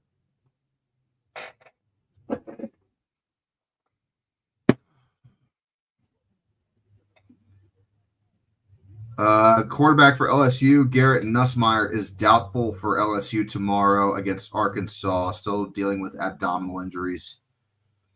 So LSU might not have their quarterback tomorrow, which means Arkansas might get a win. God damn it. Throw tomatoes at Battle Blaster. God damn it. I'm not saying it. I've only had like four Buckeye coaches in my lifetime. I guess it's more often. I guess it's more than 200 years. Cooper, but I didn't really start watching Ohio State football until Jim Tressel took over his first year. 2001 was really the first year I watched football, like religiously. I started watching in 2000 kind of when but you gotta keep in mind, I was like in first grade in kindergarten when Cooper left, so I was really young. Tressel was really the only Ohio State coach I knew growing up because he was always there. And he's still my favorite head coach. I just loved how Jim Tressel ran his team. It was so like I loved the people dressing up in the sweater vests. I loved his demeanor. He was serious, but he didn't take himself too seriously. I loved his attitude and passion for the game. I wasn't a huge fan of Urban Meyer because of the fact that he did beat Ohio State as a Florida head coach. I was still kind of salty about that. Happy we won the national title with him, but also not too thrilled that he was there. And then obviously the weird feeling I had turned out to be justified when we found out the kind of person he really is. Coach Fickell, the interim head coach, I've always respected because I thought he was always a really good coordinator and positions coach. And then when he went to coach for Cincinnati, it proved my suspicions right when he took them to the playoffs. I knew he was going to have success at Cincinnati. Ohio State's one of those schools that's kind of like the cradle of coaches. Miami of Ohio and Ohio State, those are two of the best coaching schools to attend. If you go to Ohio State to be a head coach, you're going to be a damn good head coach one day. More than likely. You have a better shot than most. That said, what happened with him at Wisconsin since then has been it's complicated. I want to say that it's his fault, but I also don't want to say it's his fault because Wisconsin's done themselves no favors. And I already explained it all in my video about Wisconsin. It's complicated, you know? I think Luke Fickell has the potential to be one of the best coaches in all of college football, bar fucking none. He's got the experience and he's got the knowledge to be a great head coach. The problem is that he goes to a program that is just trash. And Wisconsin says they're going to try to be better, and I'll believe it when I see it. I'll believe it when I see it. When Barry Alvarez was still there and running the athletic department, yeah, the football program was great. But once he was gone, the team was gone. I'm an Ohio State fan because I grew up for 5 years in the city of Columbus as a boy. From kindergarten through fourth grade, I was a resident of various places in and around Columbus, Ohio. And I still remember very distinctly the day of and the day after we won that national title against Miami. That was a great fucking day. No school. We had no school the next day. And when we went back to school, we had the newspapers all over the classroom walls celebrating Ohio State's win. It was a party for a week. It was so much fun. I'm not a fan of Ryan Day. And I know he won a national title. I'm still not a fan of Ryan Day. I don't know why. I've never really jived with him, honestly. The results speak for himself. I mean, Ryan Day is not a bad head coach. He's a good head coach. Just because I don't think he's that good of a coach doesn't take away the fact that I do respect him. It's kind of like one of those love-hate relationships. Like, you know, I don't like the guy, but I don't hate them as a person. I mean, he's a good dude. From everything I've read, he's a good dude. Some of the things he's done as a coach, I just don't agree with. You got torn from your home motherland of Columbus, Ohio, and taken to Findlay? Yeah, I'm familiar with Findlay. Go Oilers. The Findlay Oilers. The college. That's the University of Findlay in Ohio. Yeah. Tell me where I didn't know Ohio had any sort of oil history until I went through Findlay one day. Yeah, if Ryan Day would just fucking beat Michigan, I'd probably shut the fuck up about him. to be completely blunt, if he just beats Michigan, I'll shut the fuck up. I'll be like, I'll quit talking shit as much. If he could just beat that fucking team up north, I will shut the fuck up about him, and I'll finally accept it for being one of the great Ohio State coaches of all time. But God damn it, you got to beat the team up north if you want me to like you, at least once. And if you're going to coach more than a few years, you got to beat them a couple of times. I will forgive the fact that Ohio State cannot and should not, for the health of a rivalry, beat Michigan every single year. The fact that we beat them every year for over a decade, I love, but I'm also like, God, please, can this be competitive? And then when Michigan won the first year, I wasn't even mad. I was like, okay, you know what? It's been about a decade. Over a decade since they beat us. I can forgive them. The year after that, not so much. The year after that, not even close. And then last year, I was full-blown pissed. So, yeah.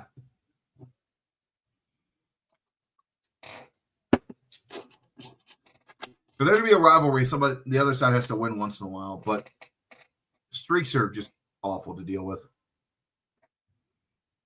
For either side, honest to God, either side, it's awesome to deal with. It's not fun to deal with. I don't know how to feel about, like, the worst part about the national championship last year is because of the fact that we won the national title, but as a diehard Buckeye, it feels incomplete because we also didn't win the Big Ten and we didn't beat Michigan. Ohio State goals every year. Win the Big Ten, win the national title, beat Michigan. And that last one is extremely important because that's the first of the three. You got to beat Michigan to win the Big Ten title. You got to win the Big Ten title to go to the national championship. You got to win the national championship to be the best. Last year, we did it ass backwards. We didn't even make the Big Ten title because we lost to Michigan, yet we still won the national title. So Buckeye fans are confused. We were happy and we celebrated, but it was also kind of like hollow because we should have done better and we could have done better. And I might sound like a spoiled ass fan saying that, like, oh, you won the national title. I know we won the national title. We had a legendary run, and frankly, if we hadn't beaten Michigan, we might not have won that. If we hadn't lost to Michigan, we probably wouldn't have had the motivation to win the national title. But God, you got to beat Michigan at least once in the 4 years you're playing them. Twice is kind of, if you split the difference in every 2 years, you'll lose a game, but you beat them twice in a row, I can accept that. Not fun, but you can accept it. 4 in a row, 5 in a row, not good. Not fucking good at all.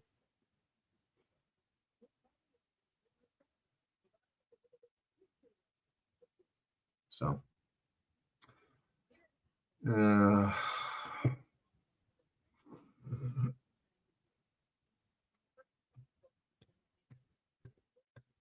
right, so give me Oregon scored 7-0 Oregon against Minnesota. Well, here we go there. I wonder if that's going to turn it around. I said on Tuesday I think Minnesota has a chance to beat Oregon, but we'll see. Tomorrow's going to be huge, by the way. Yeah, no, I get it, Phoenix. Auburn's always got it rough with Alabama. That's why you got to compete, man. That's why you got to get coaches in there that know what the fuck they're doing. That's why you need administrators that know what the fuck they're doing. That's why it's use the fans. You, the fans, have to tell them with your wallets when you don't like shit. If you don't like something, don't go to the games. Just don't go to the games if you don't like what's going on with the program. That'll get the message real quick. Because they invest all this money into making a fan experience worth it, and they put millions and millions of dollars into their stadiums to make it worth it. If they're not winning and you stop paying for the tickets, that's going to put all the pressure that you need on there. Money talks, bullshit walks, and if you don't pay for the fucking tickets to the games, they get the message quick. Oh, what was I going to do? Okay, so let's preview this weekend a little bit because we're still at the half, and I want to take a look and see what we got. So, one game tomorrow that's not going to be listed in the top 25. It's Virginia versus Duke. Those two guys are currently tied in the ACC for first. So big game there. If loser is done for the Big Ten ACC race. All right. A couple of notable games. We talked about this already. Got a game versus Pitt, Notre Dame versus Pitt. At high noon in Pittsburgh on ABC. Notre Dame, 12-point underdog. No, favored by 12 points, I should say. I don't know why. I don't think Notre Dame's going to have that. I don't think Notre Dame's going to run away with the game tomorrow. It's going to be close. I think Pitt's got a good chance to win, and I hope they win, genuinely. I hope they win because I don't think Notre Dame deserves to be in the spot that they're in. Let's see. South Florida versus Navy. That's a big one because that's going to help figure out who the fuck is going to actually win the American.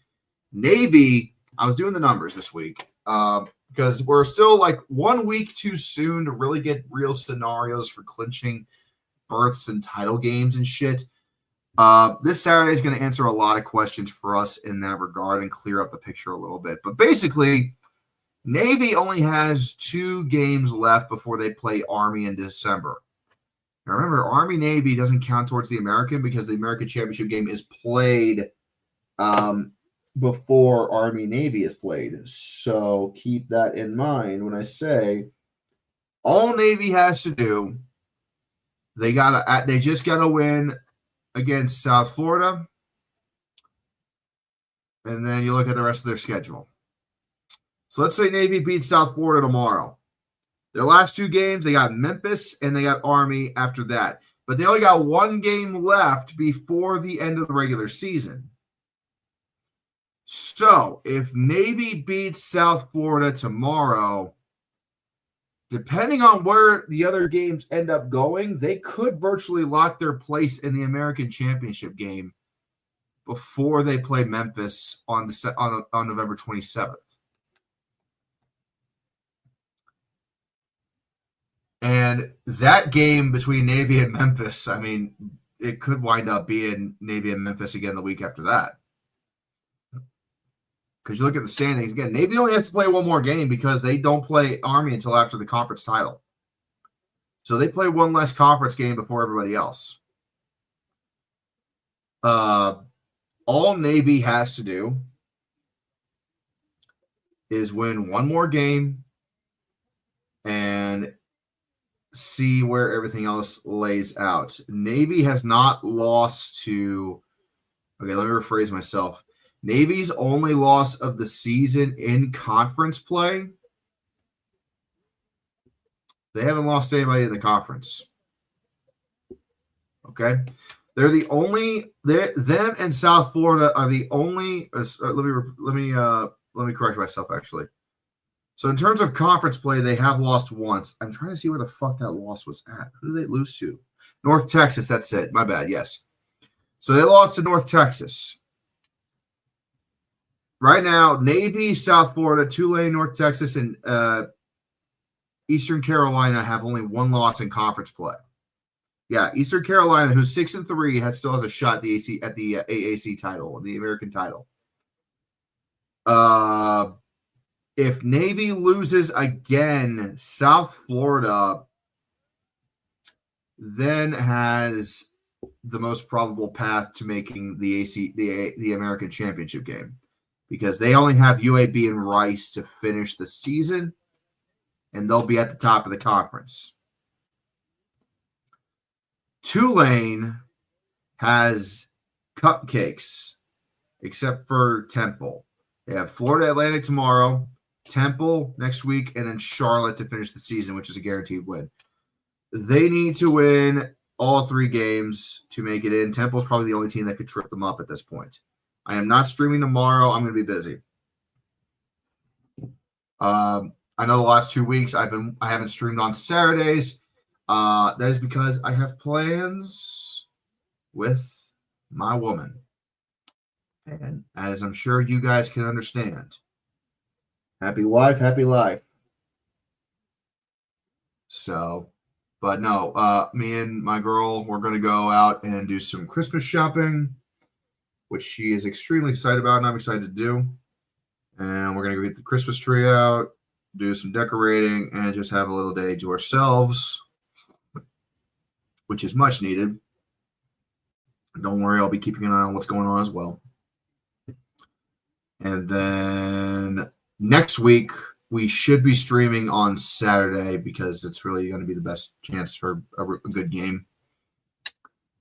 I'm going to be streaming probably on that Saturday, one of those games. And then the week after that, we're going to be doing Ohio State, Michigan for the game. The final game of the season, we're going to stream Ohio State, Michigan. That's going to be a big one. Haven't had a chance. Maybe I haven't had a chance to really watch Ohio State live on stream since Ohio State, Texas, and Ohio State, Minnesota.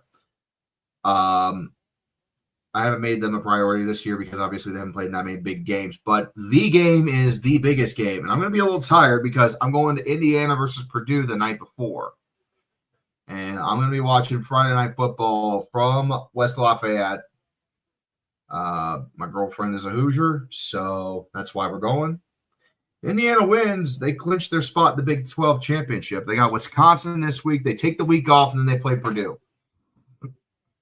Indiana could virtually lock up the Big 10 next week by doing nothing if they win tomorrow against Wisconsin. Because that right there would put them at 11-0.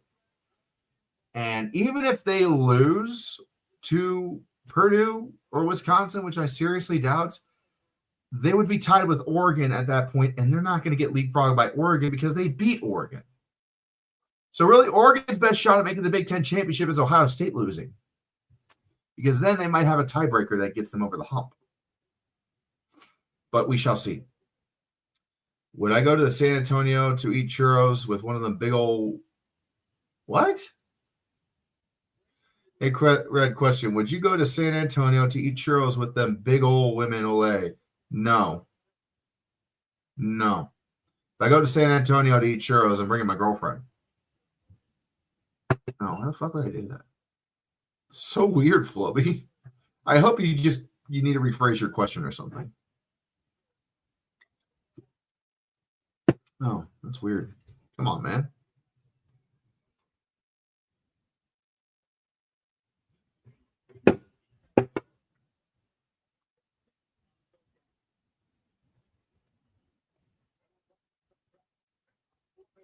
All right, we're back from the half. Handoff to the right side. He's going to break away to the 40, 45, and he's down at the 46-yard line.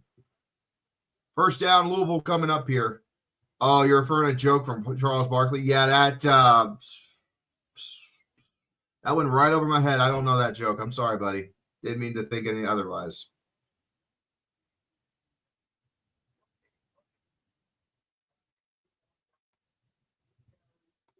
Handoff again, and another good run. He's out to the 45, down to the 43. That's another first down for Louisville. The running of the ball is working overall.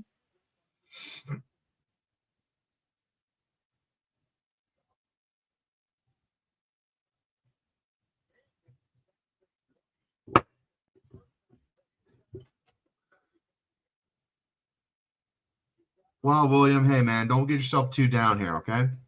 Don't get yourself down. Moss back to pass, steps up, throws, and that's going to be about a 5-yard gain out of bounds at about the 39. And pick up a 4 on the play. Second down coming up. Don't beat yourself. Don't beat. Man, look. Moments like this when your team is not doing great is what makes the moments when they're doing well all that much sweeter. What's up, Bodie? Your hockey team is losing to fucking Long Island. Oh, you know what? Actually, that's pretty bad. Minnesota hockey is like a juggernaut. What the fuck? I didn't even know Long Island had a hockey team. Moss checks it out to his wide receiver to the right side. He's going to be caught down about the 30-yard line. First down, Louisville. Cardinals coming out hot out of the locker room, just trying to get a touchdown here and retake the lead. Like they want to come out and smack Clemson in the mouth.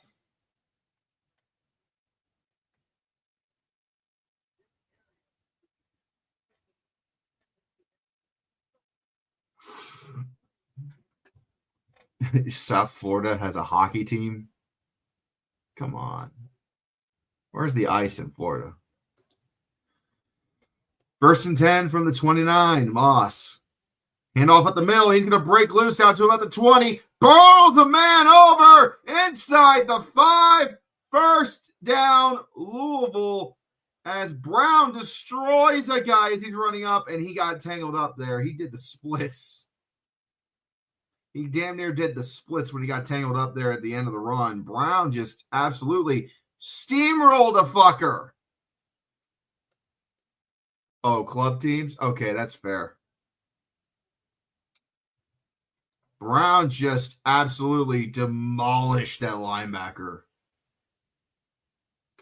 I don't know college hockey all that much. I'm sorry, guys. I'm not that big of a hockey guy. I wish I was more of a hockey guy, but I'm just not. I've never been able to be.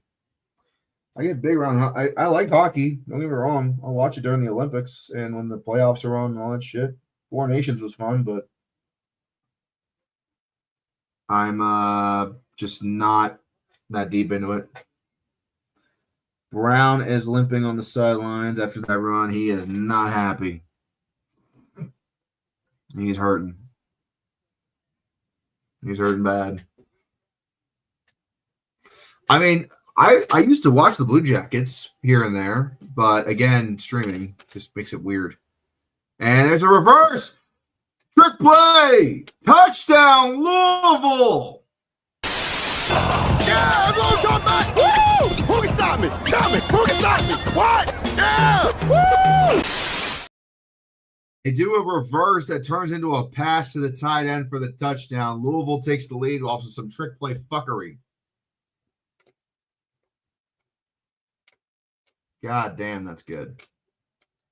7 plays, 75-yard drive. And Louisville retakes the lead. Do they kick the field goal and take the point? Hopefully they make it this time. Yep, they're taking the field goal.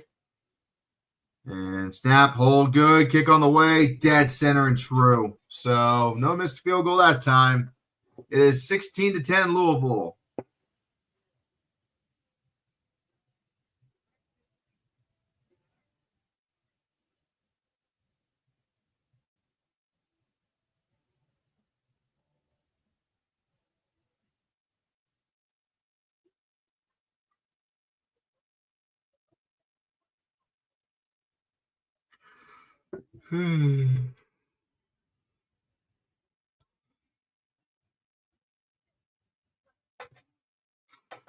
Meanwhile, speaking of Minnesota, they're down 14-0 against Oregon right now, midway through the first. I'm kind of glad we ended up doing this game and not that game. I was real close to doing the Oregon-Minnesota game, but I wanted to get this stream kind of in and done for the night, and then I wanted to work on the video because if I'd started this at 9 and we got done after midnight, I would be going to bed. I wouldn't be working on the video. What up, Bodie? What's your question? Just speak your mind, brother. Bodie, one of our captains on Patreon, by the way. Thank you very much, Bodie, for your support. Actually, while I'm at it, I'm going to go ahead and do a quick thank you to all of our Patreon supporters because I don't do that enough as it is. They're the people that fund the channel monthly. If you are in a position to give and are able to do so, please head over to patreon.com/red5478 and sign up. You get a cool perk like being able to watch videos early. And you get exclusive Patreon updates, behind the scenes if you pay as a captain, and some other fun shit. Plus, we do monthly town halls where I only live stream to the Patreon fans. And we just shoot the shit for an hour and talk about the channel, what we're going to be doing, and I answer questions. I'm kind of getting hungry. I got a second grinder in the fridge. Should I get it? That's your question. Go get it. Go get it. Don't do that to yourself. Thank you to our captains, Malik Freeman, Champ Gold, Brooklyn Polk, Little Theorist, Jonathan Peck, Bodie Bates, Daniel J27, Colton Matthews, and also our newest captain that joined up recently, who I haven't added to the list yet, Nora Moon, our newest captain. I need to put Nora in there, actually.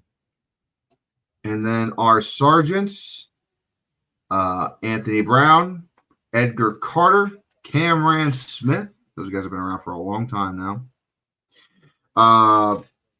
TJ Stanley, Roger Hughes, no eat him on sandwiches. Liam, Preston Evans, Melon Matt 93, Clifton Grooms, Steady Hand, and Tiff W. Thank you very much to our entire Patreon Red Army for their unwavering support of the channel. Genuinely, it is such a big help. You guys have no idea how grateful I am. Thank you. And with that, we get the sappy shit over with, and we're back to it. By the way, what the fuck is a grinder, Bodie? I assume it's a kind of sandwich. If it's alcohol, I mean, cheers, but I'm assuming it's a kind of sandwich, second grinder. It's something that's not from my area, that's for sure. If you said Johnny Marzetti, that would have been unquestionable. Like, why are you questioning? Go get it.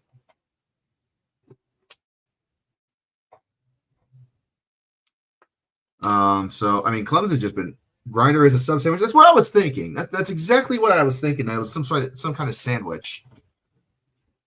Do you think Ohio? The sub sandwich? Okay. Like how people say a hoagie. All right. Yeah. I mean, we got hoagies here. In Ohio, we got sub sandwiches. We got hoagies. I'm a Jimmy John's and Jersey Mike's guy. They're kind of both good to me, but I prefer Jimmy John's. It's really good. I actually worked for Jimmy John's for like a month once and got fired. I got fired because I quit showing up to work. It sucked. I was a delivery driver. All right. Handoff up the middle to Randall, and he's going to get out to about the 32-yard line. Second down coming up here for Clemson. Never mind. A grinder's just a sub. Yeah, I mean that's a good name for a sub sandwich. I mean, if you're just trying to do that. I mean, Jimmy John's is great. Yeah, I saw they started toasting the sandwiches recently. My girlfriend got the chicken bacon ranch and she loved it. I'm not a ranch guy. I'm a blue cheese guy with my chicken wings. Doing it the traditional way in Buffalo. 2nd and 3. Klubnik tosses it to Randall. Really the only player that's had production tonight, and he gets out to the 42. 1st and 10 for Clemson as they keep the clock rolling. Got teased in Boston for not knowing that. I mean, that doesn't surprise me. Boston's always kind of petulant like that. No, not all the people, just a few of them. Is it true that Boston's favorite chain is Dunkin' Donuts? I hear shit from Illogical all the time about how Dunkin's apparently like the god of Massachusetts when it comes to fucking donuts, but it's got jalapenos. Ooh, spicy. Bodie living on the spicy side of life tonight, you guys. Klubnik back to pass, throws it over the middle, caught at the 45. Second down coming up for Clemson, and just I still can't believe Clemson just decided to kneel it down and go to the half, knowing that they weren't getting the ball first. Beer and Shocky milk. That's a dangerous combo. It curdles, man. I wouldn't be able to do beer and Shocky milk. Although more power to you for getting that out. All right, 2nd and 7. Klubnik just now passed 100 yards passing for the night, by the way. For the 49 snap, Klubnik looks to throw, and it is caught deep at the 35-yard line in Louisville territory. 1st and 10 coming up here for the Tigers. I'm a Subway person. I quit eating Subway a long time ago when I realized that Jimmy John's is better quality, man. And I used to go to Subway mainly because it was cheap. And now it's not cheaper. It's about the same price as the other places, and it's inferior. Like, there's more Subways than there are Jimmy John's, but I've only been to the Subway in my town once, and I wasn't impressed. I only went there because I had a gift card. That's it. I've lived there once in 5 years that I lived in the town I've lived in. Thrown to the left side of the field, and he's down at about the 30-yard line. Second down coming up. That's trash. The cookies are good. Subway's cookies are good. But I could give a shit less about their sandwiches. I used to get their baked chicken sandwiches with cheese and all the veggies I could get my hands on because I thought it was being healthy. But yeah, I mean, Jersey Mike's and Jimmy John's, those are the two great sub sandwich chains. Like, there's nothing better to me for lunch at work as Klubnik hands the ball off in the middle, and he gets brought down the line of scrimmage. There's nothing better to me at work than having some Jimmy John's delivered to you. But if you ask me what I would want for lunch on a Sunday afternoon in the middle of the summer, give me a sub sandwich or a fucking cold cut sandwich of any kind, some French fries, and a tall beer with a pickle. Brother, I am set. You don't fucking bother me. I am in a good spot. Okay?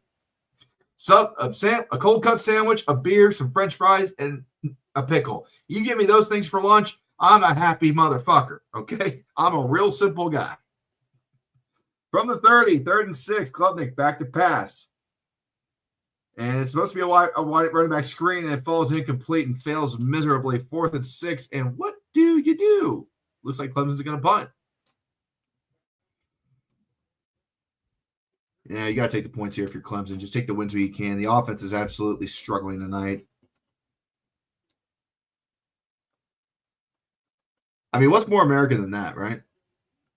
Cold cut sandwich with French fries, a pickle, and a cold beer. And I mean a tall beer. Give me a mug.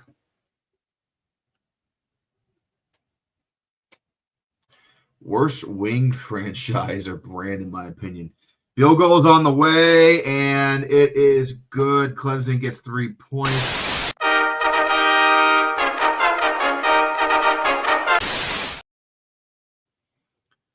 Worst wings brand, in my opinion. B-dubs. B-dubs. They're the worst. No doubt. B-dubs is the worst. And let me tell you why. It's not because of the regular wings. The regular wings I could take or leave. They're not terrible. It's their boneless wings I fucking hate.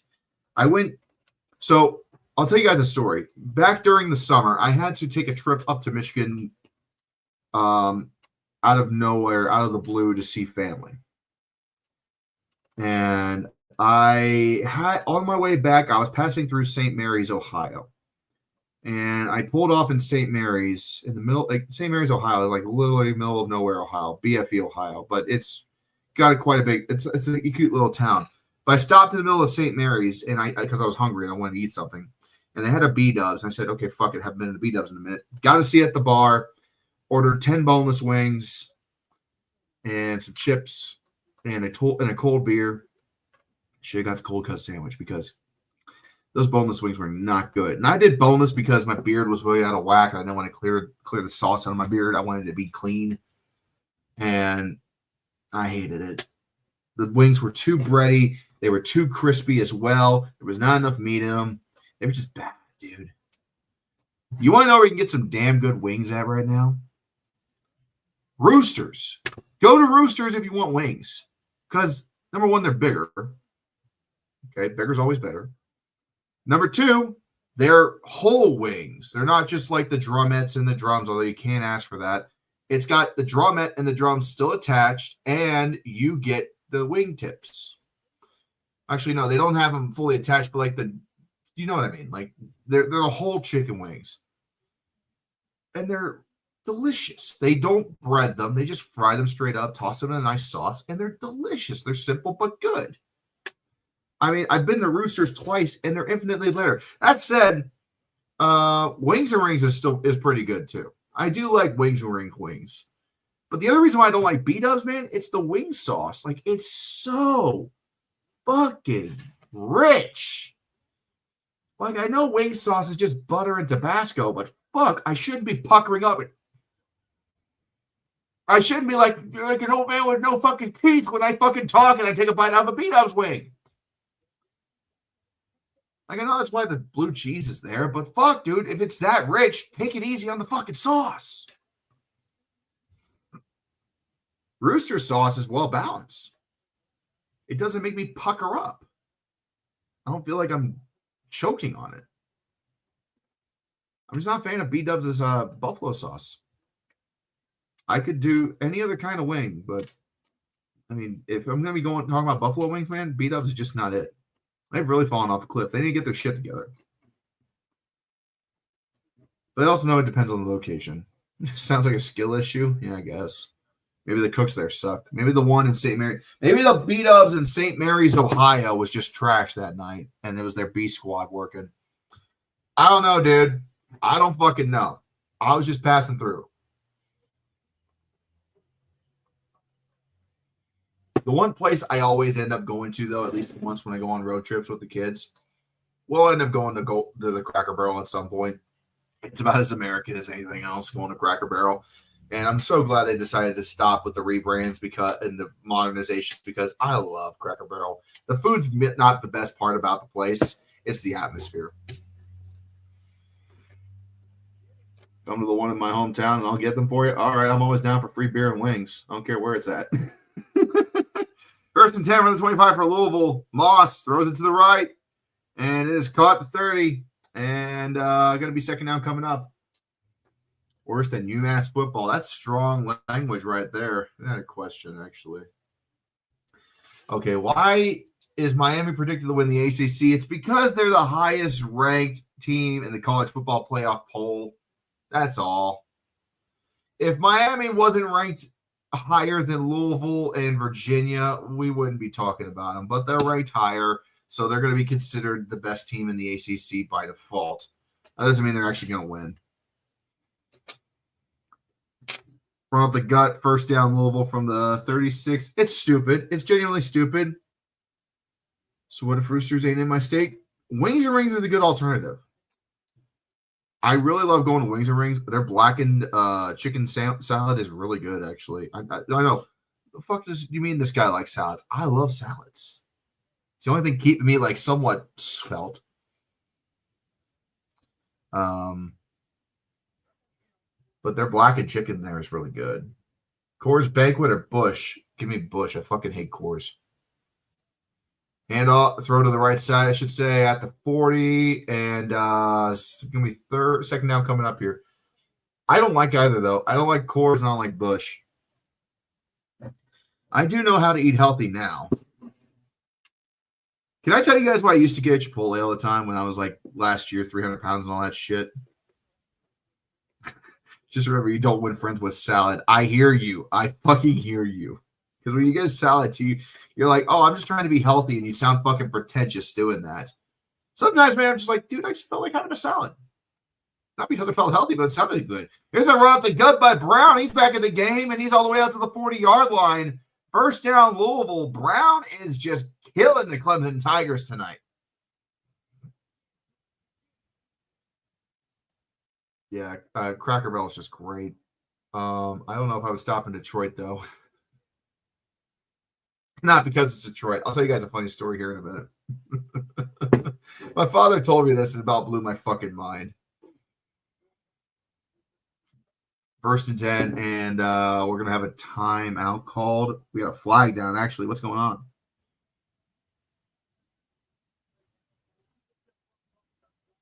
$12 men on the field against Louisville. That's going to back them up 5 yards.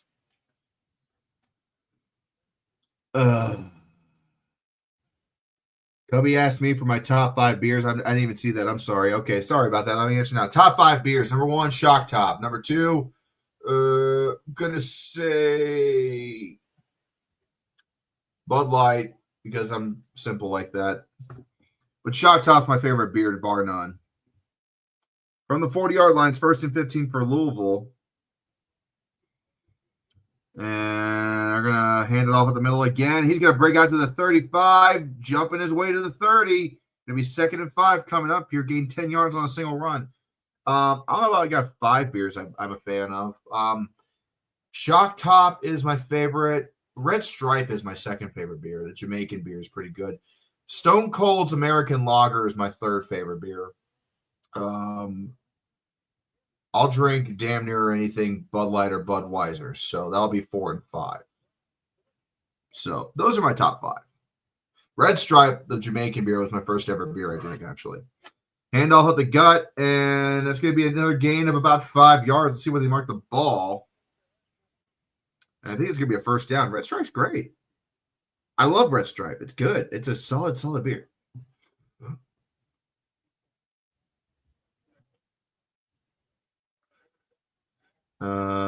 PBR. Oh, shit. You know, I completely forgot about PBR. PBR is my number 2, actually. Yeah, no, PBR is my number 2. So we'll go Shock Top, PBR. I forget these names so quickly. Red Stripe, Stone Cold's American Lager, and then I'll say Bud Light or Budweiser. Moss throws incomplete. Second down coming up. I'm not a fan of the Platinum Bud Light. It's kind of overrated. Although these days I drink a lot of hard cider more than I drink beer because it's a little easier to drink on stream. I don't have to get up and go to the fridge a fuck ton because it's a lot easier to drink these when they're not freezing cold than, say, a beer when it's kind of warm. And my go-to for that is always Angry Orchard. Although Reds is pretty good. Handoff goes nowhere. Going to be 3rd and long coming up for Louisville. The drive is kind of stalling out. I don't like Coors, man. Coors tastes like piss to me. That's just me. Yingling's up there, though. I like Yingling. It's all right. So 3rd and 12 coming up for Louisville. Louisville's really the only team tonight that's converted anything on 3rd down. Clemson is 0 for 8 on 3rd down conversions. 27-yard line. Moss throws it to the wide receiver. He's got to make a move to shake off the corner. He's still standing, but he's only going to get to about the 21-yard line. 4th down coming up. No love for Guinness Stout. I just don't drink Guinness enough, quite frankly. I don't have it enough. I haven't had Guinness in a couple of years. I think, I don't know. I'll get some Guinness again here soon because I think I remember the last time I even had Guinness Stout. It's good. I don't hate it. It's a good beer. It's just not what I usually reach for. It's definitely more of one of those things. If you're American, you drink it during the holiday season. So I mean, it's about that time. Louisville will kick a field goal. It is up. It is good. 19-13. This game is officially weird.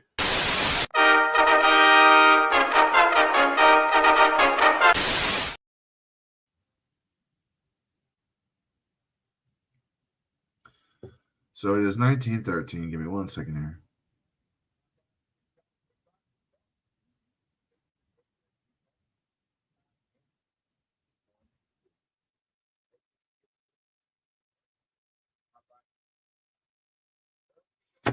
All right.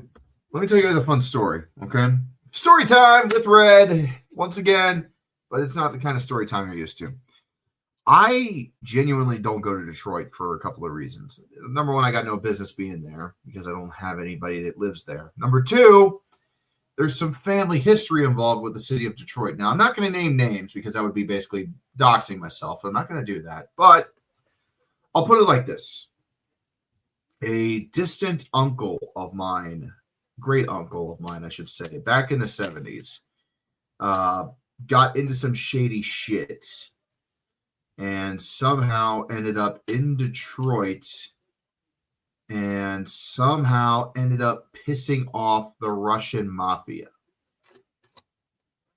So it pissed off the Russian mafia to the point where they were looking for this guy by his last name. Now, I am pretty sure, about 99% confident, that all the people in the Russian mafia in Detroit that were looking for him are no longer around.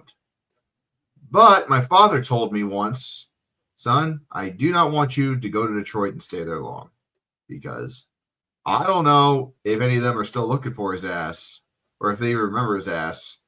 But I don't want to find out by hearing about you on the news because you went to Detroit. So just don't go there. And I looked at him like, you're joking, right? He's like, yeah, I'm kind of joking. What do you mean you're kind of joking? I don't know. Blame your great uncle. He was a fucking moron. So, yeah. I don't go to Detroit because the Russian mafia wants my great uncle dead, even though he's long dead, I'm pretty sure. Mafia never forgets. I mean, I don't know what the fuck he did or what happened there. It definitely had something to do with drugs, I'm sure. Somebody did a fucking deal a la Scarface, and it went horribly wrong. And I don't know if it ended up with a chainsaw in the bathtub or what, but something went awfully wrong with him and the mafia, and the mafia never forgets.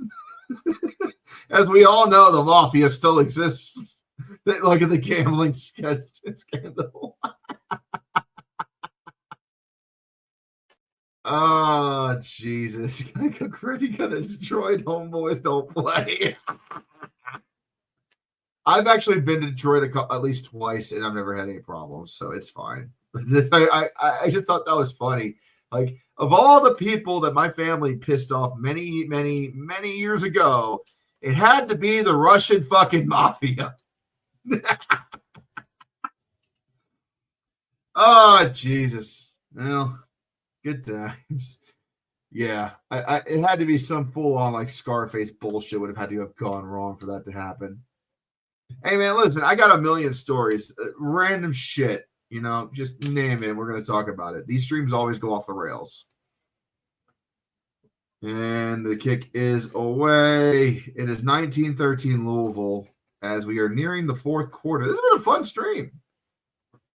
Why is the Russian mafia the first thing I hear when I join in?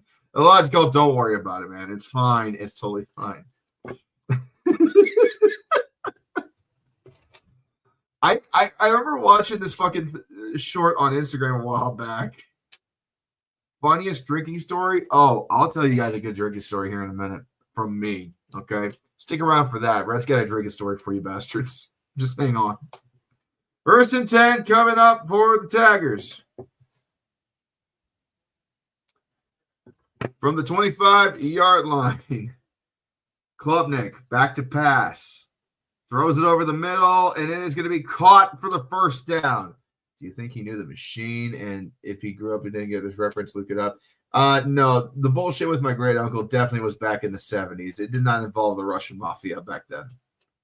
It was like back in the 70s or the 80s, way before I was around.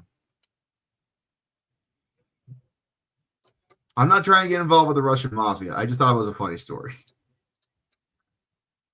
If there's anybody from the Russian mafia watching this video, this is just a joke. I genuinely don't know what happened there.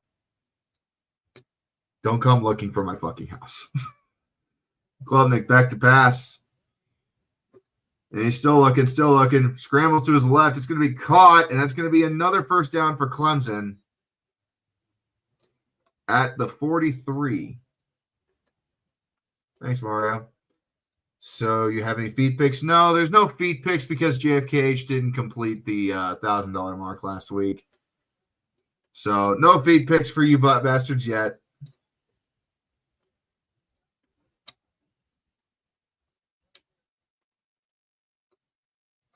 First and 10 from the 42. Yeah, I got a TikTok. It's just me putting highlights from some of my videos on there when I have time.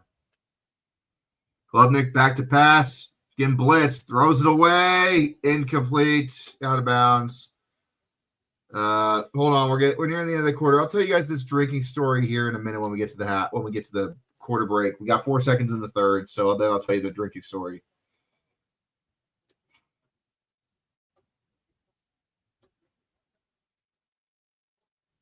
Yeah, I got some stories for you. I got some lifelong tales of fuckery to tell you.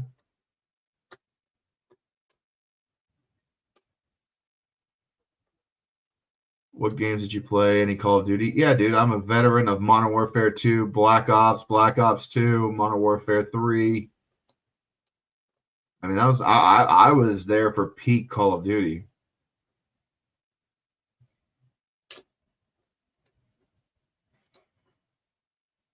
Snap, Klubnik. They're going to hand the ball off at the middle, and he's going to get out to about the 40, 35-yard line, and that is the end of the third quarter.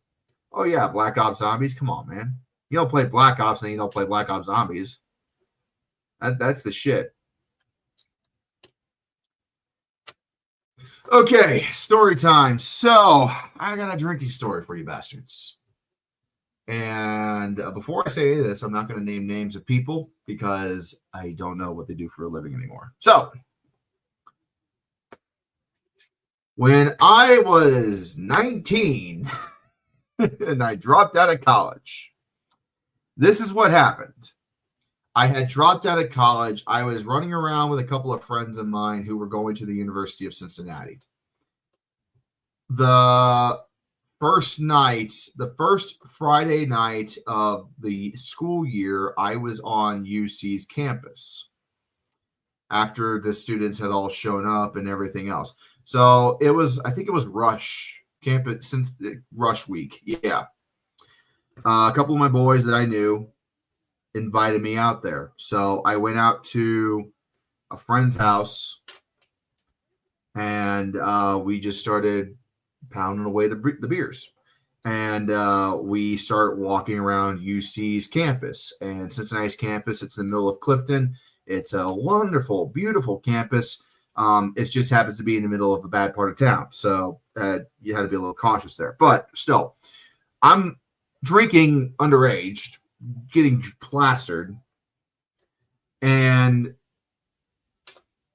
we end up passing by the frat houses. We go through all that.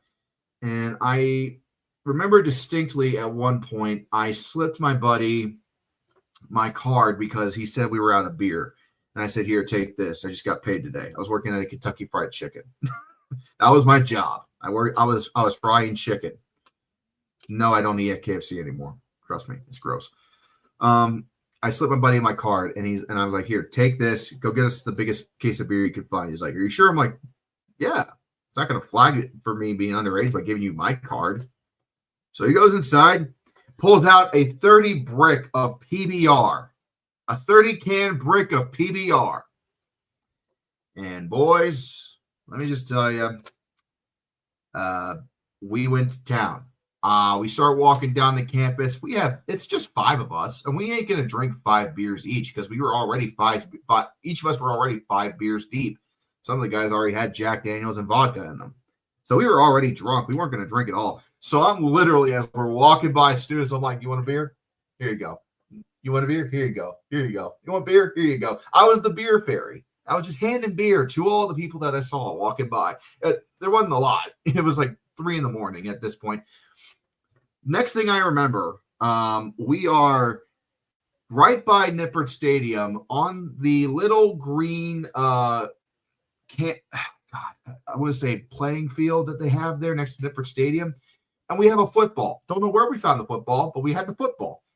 And we were tossing the football around and shotgunning beers while the Army ROTC was fucking right there running drills. It was like 2 or 3 a.m, and the Army ROTC was running drills on the other side of the field while me and a few of our boys were shotgunning PBRs on the side of this artificial turf field.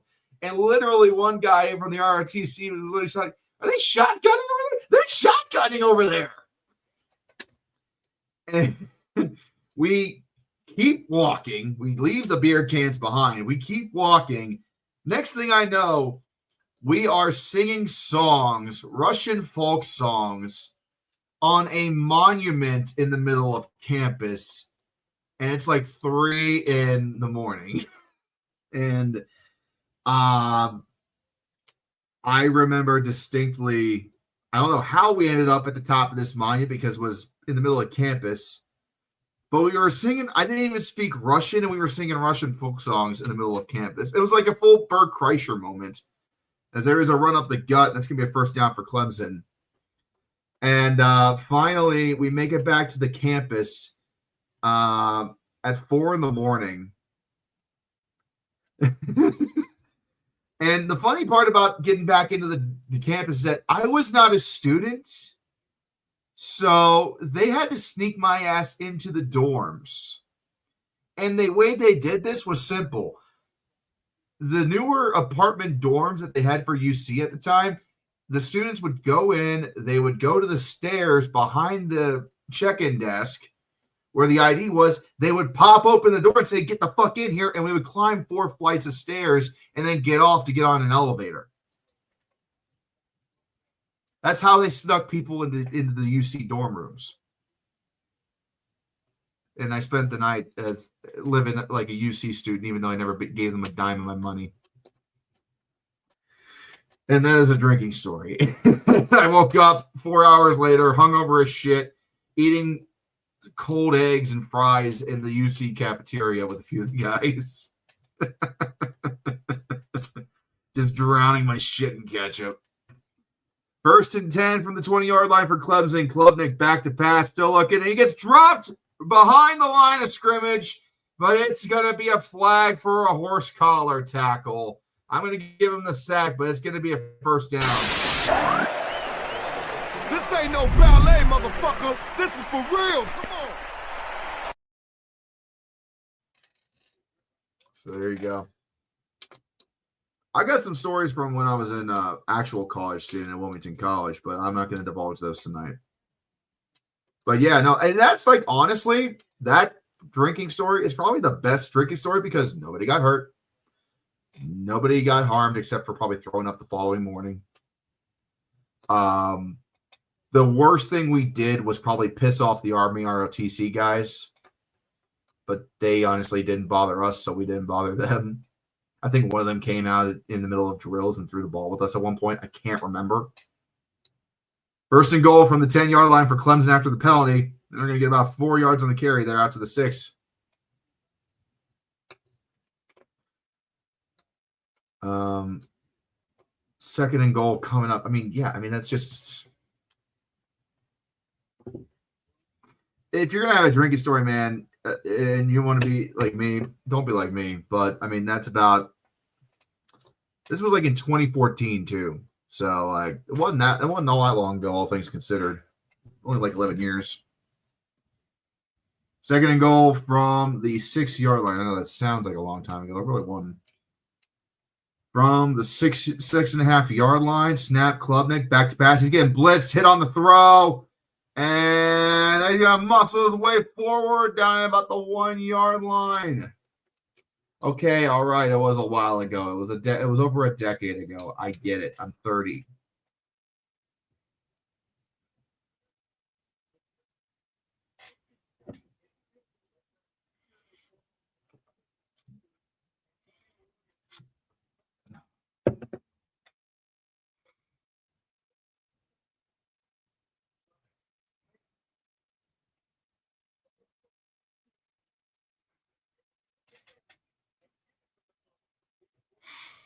Third and goal from the 1. Snap, handoff at the middle. Fumble! Ball popped out. Where's the football? Who's got it? Who's got it? And Clemson somehow recovers it. And it is going to be a 4th down. And we got a flag down on the play as well. We got a flag down. There was a fumble. Helmet on the ball. It flew out. But what? But who got? So Clemson has the ball. But what's the foul about?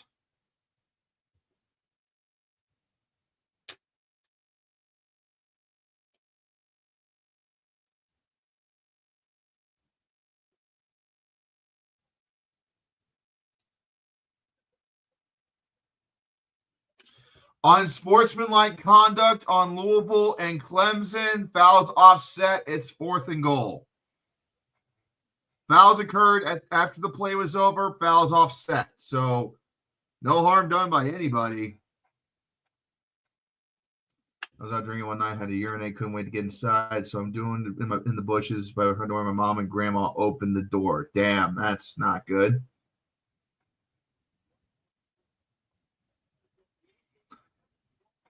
All sorts of vendors in the knickknacks in the Market Square in Pittsburgh on Small Business Saturday. I think the missus might like that. If I can do the 4-hour drive out to Pittsburgh, man, I might take you up on that. We'll see what happens though. I'm gonna be actually I won't be able to. I'll be at home on Saturday after Black Friday. Fumble again! They fumbled it twice! No! They went for it on 4th down. They didn't get the conversion. Not only did they fumble the ball, but it's a turnover on downs. Are you fucking serious? Hey! The people have spoken, and they say, I don't believe it. That kind of shit is just unacceptable. Okay, just hang on a second here. We do got a flag down again. I don't know what about. It had to be something else. But, yeah, Clemson has dropped the ball twice. All right. After the play on sportsmanlike conduct on Louisville. So that's going to back them up half the distance to the goal. But it's still first down for Louisville. So the turnover stands. It's Louisville football, but they're going to be backed up another foot because they're already inside the 5. So who gives a shit? Yeah, Clemsoning is in full effect tonight, guys. You got Butterfingers and Bumbalaya served up tonight. God damn, Jonathan, you ain't wrong.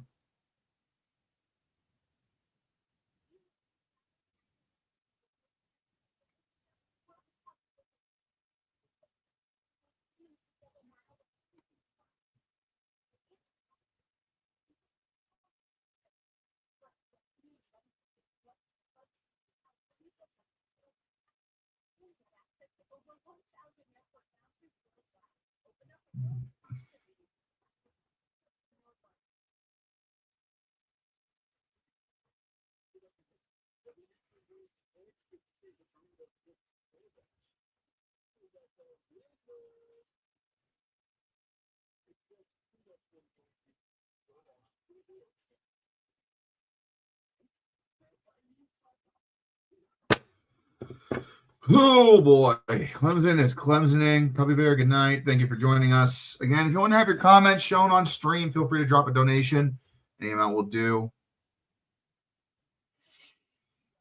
My girlfriend texted me as well, so I'm trying to keep up with both you guys and her, which that's not hard to do, but still. All right, well, we got ourselves an interesting game with just over 11 minutes left here. Louisville's got the ball inside the 5. They got a 6-point lead, not really comfortable. They got an opportunity here to add to it and make it a 2-score lead before they get the ball back. But, I mean, I also am not confident that they're going to be able to do that. Arctic with the $2. Thank you, Arctic. Bigger underachievers, Clemson or Penn State? Oh, Penn State. Penn State is the biggest underachiever out of the two by a country mile. They were in the semifinals in the national championship game last year. They were one play away from making the national title, and they blew it. And they blew it so hard, it carried into the next season, and they completely went to shit so bad. They got to play a win or go to oblivion game tomorrow against Michigan State. They're both coming into the game 3-6. That's one of the sicko balls, by the way. They're just both trying not to die. And if you ask me, Penn State's going to get kicked into the pit of death tomorrow. It's bad. It's really bad. Penn State's the biggest disappointment of the season because at least Clemson still has their head coach.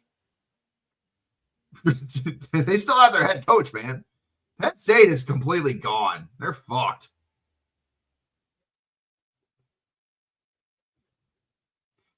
I know Clemson underachieved too, but man, I didn't really believe in the Clemson hype to begin with. I bought hook, line, and sinker into the Penn State hype because I saw how they did last season. I immediately thought that it was going to be a great year for Penn State. We saw how that went.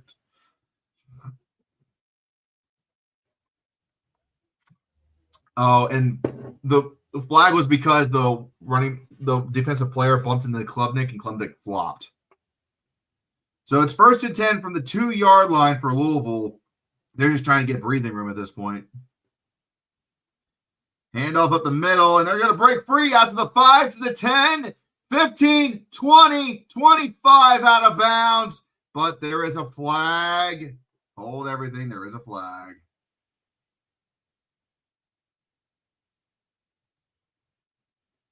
Holding on Louisville. So that's going to back them up to the 1-yard line now. Holding on the tight end. No, it's actually the fullback. They had a power I formation, and the fullback held on this play. And, yeah, you're going to get that called on you every single time. He hugged the fucking defender. He literally went up and did this, and he hugged the defender. You cannot do that. The referees are going to throw a flag on you every fucking time for that. So it's 1st and 11 now. One of the rare down plays. 1st and 11 from the 1-yard line. And they're just going to sneak it to get themselves a yard of real estate. This drive is not going to produce anything for Louisville at this rate.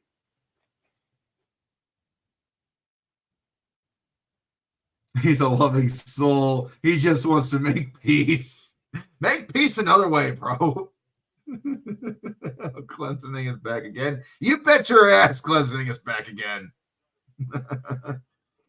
2nd and 10 from the 2-yard line for Louisville. Quarterback has to take the snap inside the end zone, for God's sake. They're in shotgun formation. Clemson's going to rush 5. Blitzing. Quick pass to the outside. Incomplete. 3rd and down. I mean, if you're Clemson, you're just blitzing at this point, trying to get the safety. If you ask me, they should be doing a screenplay on this. Do a screen. Because you know they're going to blitz. So run a fucking screen.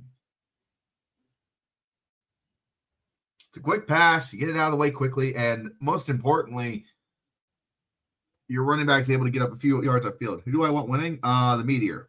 I don't have a dog in this fight. I would like to see Louisville win to get Clemson that much closer to a bowl-less season, but we'll see. Run up the gut. Shifts to the left side. And he'll be out of bounds at about the 7-yard line. That's going to be a punt coming up for Louisville. So who I want winning is not really relevant here because I could care less. But if I had to pick between the two, I would say Clemson. I would love to see lose because then they'll be 3, 4, and 6 and 1 game away from bowl elimination, which would be fucking hilarious. And that might push Dabo out the door. I genuinely don't know. It could. I don't think it will, but it could. And that would just increase the chaos and the amount of work I have to do in a week. So, hey. So, 4th and 5 from the 7.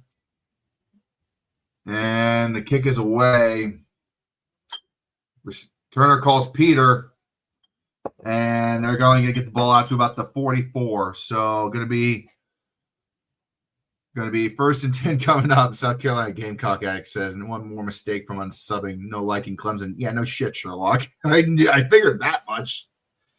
I know Gamecocks and Tigers go about as well together as oil and water. So I get it, man. I get it. Appreciate you being here, though. Oh, God.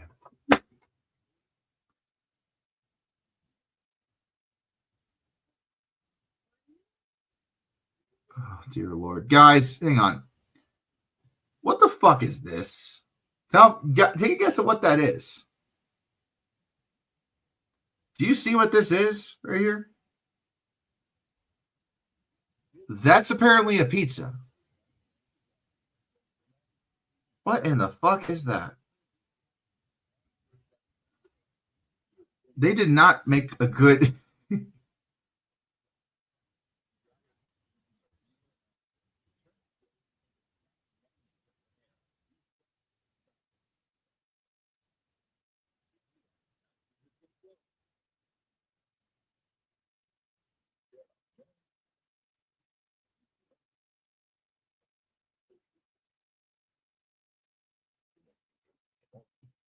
Literally, that pizza looks like somebody took it out of the oven, just punched it a few times, and then put it in the box.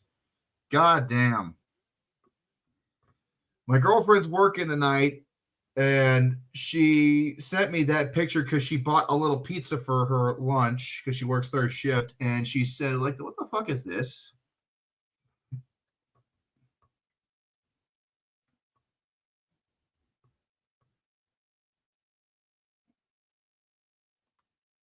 Yeah, that's the ugliest goddamn pizza. That pizza's been sat on or something.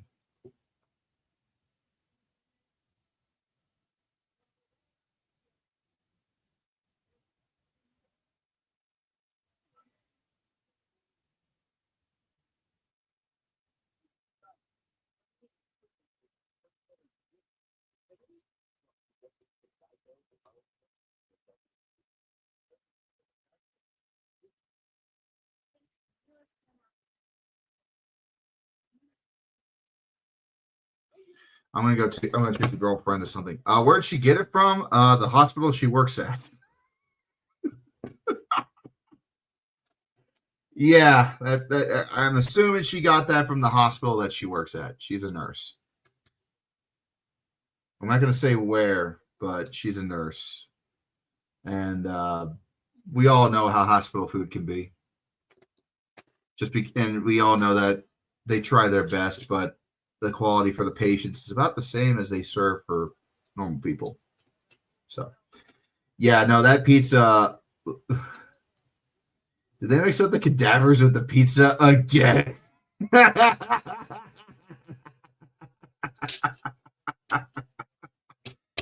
Are you God? I've seen worse from McDonald's. Oh my goodness.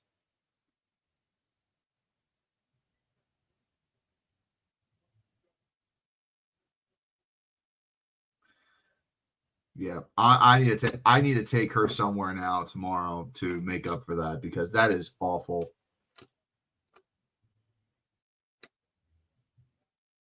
I think I know a place where we can go to get some damn good pizza. That's for sure. Are you telling the whole world of? There's my girlfriend. Say hi to my girlfriend, guys. That's Mo. Hi. Are you telling the whole world about my pizza? Yes, honey. I'm telling the whole world about your pizza. And you should really look at the comments because they are just absolutely dragging your pizza right now. And it's so fucking hilarious. Somebody. Oh, God. Everybody say hi to my girlfriend. Love you, honey. I love you, honey. She hates when I just say love you. And Clemson, they just got a massive play, run up the middle, out to the 40, to the 30, to the 20, out of bounds near the 10-yard line, and Clemson knocking on the door. Yeah. Yeah. I'm sorry, hon. I really am. But I'll make it up to you tomorrow. I know it's not my fault you have a shit pizza tonight, but we'll make up for this tomorrow. We'll make up for this food crime tomorrow, 100%. From the 10-yard line, first and goal for Clemson. Handoff up the middle. And he's going to be down at about the 6-yard line. First and goal, Clemson. They're one touchdown away from taking the lead. Yeah, how the fuck do you fuck up pizza that badly? Like, genuinely, an Italian looks at this and immediately cries. Because that is just terrible. Our nurses should get better pizzas than that, man. That's ridiculous. It literally looks like a toddler got a hold of the pizza box, pulled a slice off, put it back, shook it up, and then threw it out. Randall with a direct snap up the middle, and going to be third and goal coming up about the 4-yard line for Clemson. That would get you kneecapped here in New Jersey. Goddamn. Serve a pizza like that, you get your kneecap broken. Looked like a blended possum on a plate. Oh my God. You guys are just destroying her pizza right now. Oh my God. Oh, wait a second here. Burger King could at least make it edible. Shit, I've seen B-Dub serve raw chicken. Oh my God. The stories I could tell. I know 2 Italians will say not approved. Hey, Red, whoever made that pizza dumbass of the week. I agree. I don't know if I'll make it official, but I agree. Whoever made that goddamn pizza is dumbass of the week. Beef and broccoli with an egg roll. You got it, honey. You got it.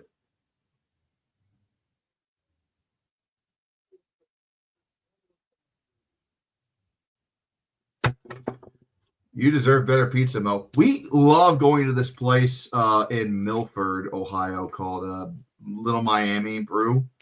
They make the best margarita pizza. We love margarita pizza. It's so good. If you never had margarita pizza, it is the simplest goddamn pizza in the world. It is just uncooked. It has to be uncooked tomato sauce, mozzarella, basil, and that's it. You chuck that shit in the oven and you cook it, and it's delicious. It comes out. This place they got a couple other places around the Cincinnati area, The little Miami Brew in Milford is the best place to go get margarita pizza. It is so good. So fucking good. It's so simple, but man, we go there all the god as often as we can, and we just kill a large one. I thought you just pour a margarita on a pizza. Not that kind of margarita. Yeah, a little olive oil too, but you don't really see that.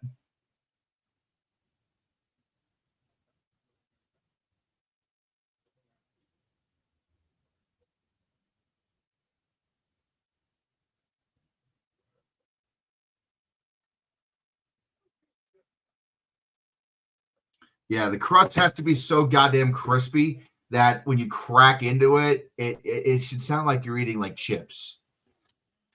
And it's got to have a little bit of, it's got to have a few dark spots on the bottom from the pizza oven. They have like they got like a whole ass like coal fire or interior oven they use to make the pizza there. The crust has to have some black spots on the bottom in order for it to be good. Has to.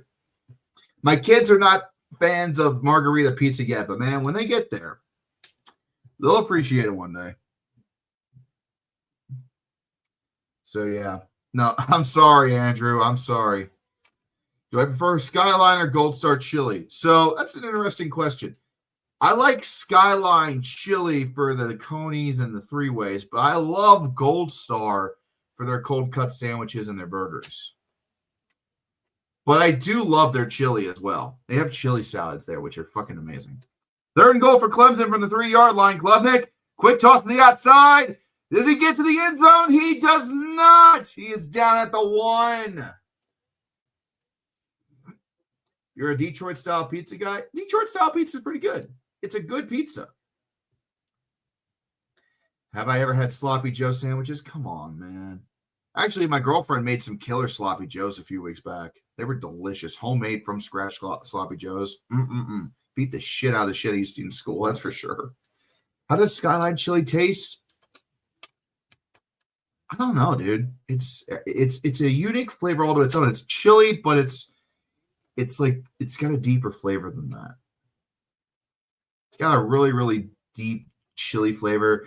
You get just the barest hint of like a little bit of cinnamon, a little bit of chocolate, dark chocolate, not like sweet chocolate, and it's really, really good. I mean, you could eat that shit by the bowl if you want, but it's really good as like a sauce on top of your hot dogs or your spaghetti. It's so good. You can buy that shit out of the can and go try it for yourself. I think a lot of stores, I think Kroger's, if you go to a Kroger, they should have cans of Skyline chili somewhere. I don't know about that. I mean, the Skyline chili can keep a while because it has a lot of salt in it. But like, I don't know if it's like reused chili. Yeah, Wendy's chili and Skyline chili, they're not the same thing. You cannot compare the two. Because when you think chili, you kind of think it's like a little bit of like a tomato forward kind of thing. And you don't taste tomatoes in the chili at all because it's cooked down for so much and so long. The tomato flavor is kind of gone. You get left with the other flavors that are in there. It's one of those things that's like you either love Skyline or you hate it. There's no like, it's all right. Another brand that's really good around here is Dixie Chili, which is a smaller brand. It's only got like 5 restaurants still, but they're around the northern Kentucky area. They're pretty good. Dixie Chili, Empress Chili, Camp Washington is legendary. Blue Ash Chili is legendary. You got a bunch of different chili places in Cincinnati. We were really good with chili here. Hell yeah, Nick. Hell yeah, hell. I'll be looking forward to that one day. Maybe fuckers ever find me in the street, we'll have a beer. There's not a ton of Culvers down here. Yeah, it's definitely chili season. 4th and goal for Clemson. They're going for it at the 1. Hand off at the middle. And he's going to get in there, I think. Touchdown, Clemson. Yeah, everyone come back. Woo! Who can stop me? Tell me. Who can stop me? What? Yeah! Woo! Clemson gets into the end zone with a run up the gut, and the second effort works.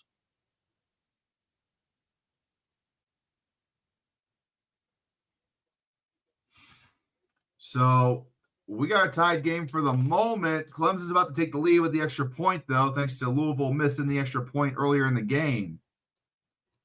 And it's under review, but I don't see how they overturn it. In nomine de Padre, etc., etc.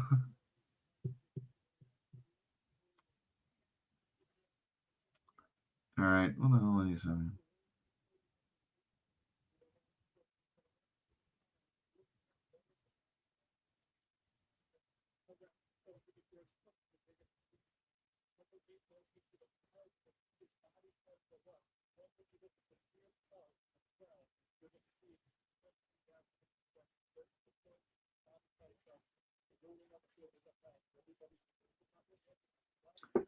Clemson touchdown. I'll be damned. Yep, they finally got into the end zone for the first time in a while. I know they had one touchdown earlier in the game, but they just have not had that best of luck tonight.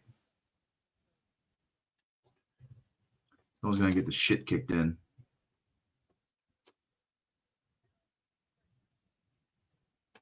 Let's see here. Clemson did get a touchdown in the second quarter, so, I mean, it's not the first touchdown they've had all night.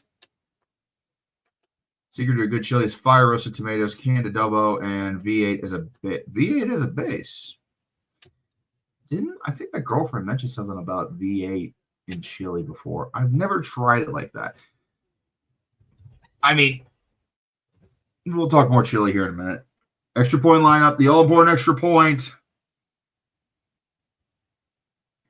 And the kick is good, so Clemson has a 1-point lead right now. I heard about that Josh Pate scenario that Duke talked about, or that Josh Pate talked about with Duke. And I'll give you my honest opinions. It's not happening. It's the doomsday scenario, but like it's so incredibly. You would have to have a lot of shit go right in order for Duke to make it in. You would have to have everything implode. And I mean implode in the ACC for Duke to make it in at this point. So, I mean, I don't think it's really all that feasible. And I mean, it's gonna probably end tomorrow because Duke and Virginia are gonna duke it out, and no pun intended, I think Virginia's got the edge there. We'll see. I don't know. Gopher Hockey is going to lose to Long Island. I need all the Culvers. Send Wild William all the Culvers you guys can get. As there's a kick into the end zone for a touchback. Let's see.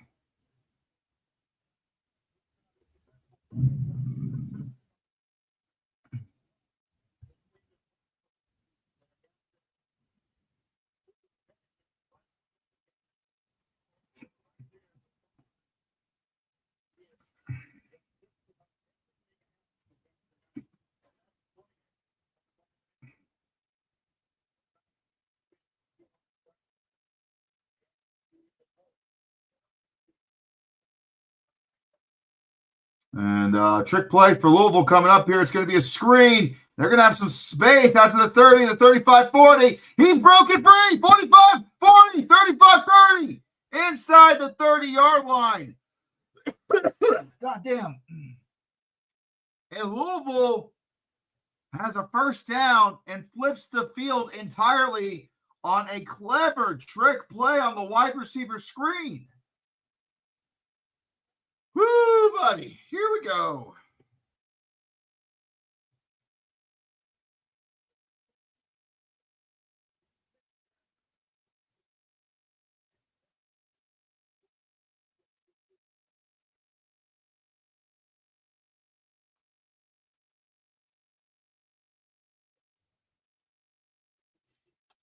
They are going to review the play to make sure he didn't step out of bounds. Whoa, Nelly. As the late, great Keith Jackson would say. Oh, he's close there, but he's not out. He's not out there. Let's see what the next frame shows. I don't see any white between that shoe. It's close. He's inches away, but it's close. That is in bounds. That is in, yeah, he's in bounds. Oh, no. Update on the pizza scandal rocking my girlfriend right now. She is stuck also eating macaroni salad and chips with the pizza.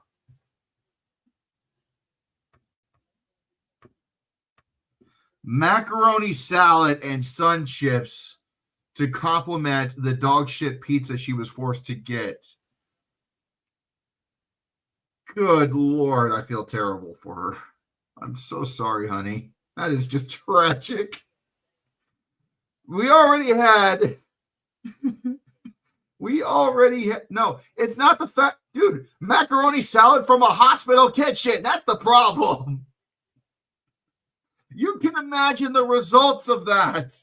They already fucked the pizza up. They're gonna fuck that up too. The only thing good there is the sun chips. Oh no. Call is upheld on review. It's just not a good lunch. I feel terrible for her. God damn it.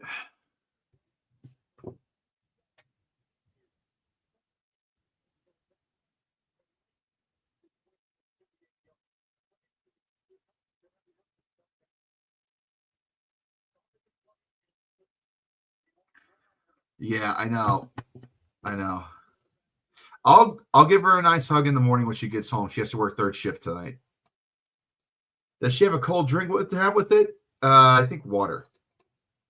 Remember, she's a nurse, so she can't like have a cold beer right now. Although I bet she wants one.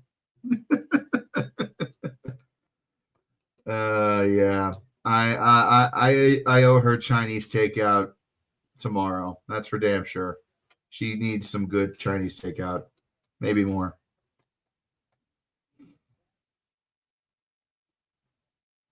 I feel like the Brits were eating better with German bombers overhead compared to that hospital food. God damn. So a 30 brick of PBR would be out of the question. Most definitely a 30 brick of PBR would be out of the question. God damn it, Jonathan.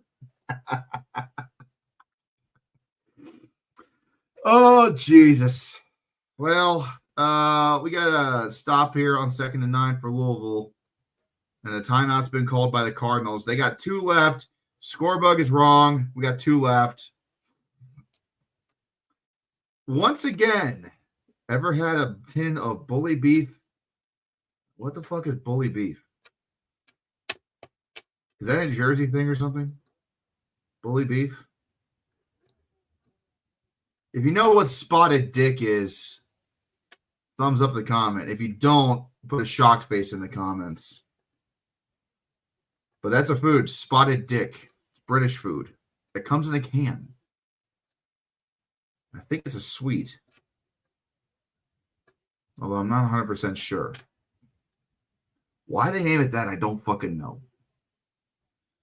2nd and 9 from the 30, the 26-yard line. They're going to hand the ball off to the outside.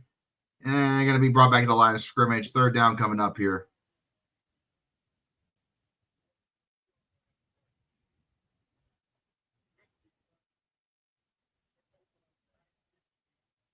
So bad the prisoners of war would need it. Good Lord.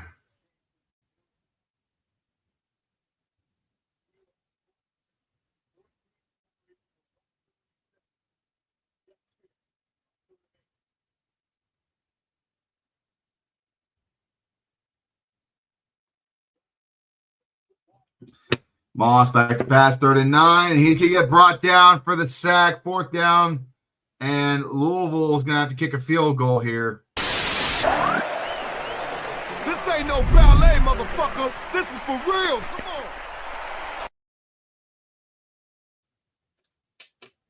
I think the British did eat something like that, but I don't know what's in that. And I'm not going to repeat the word because obviously in the American states, it's not, that doesn't mean the same thing here.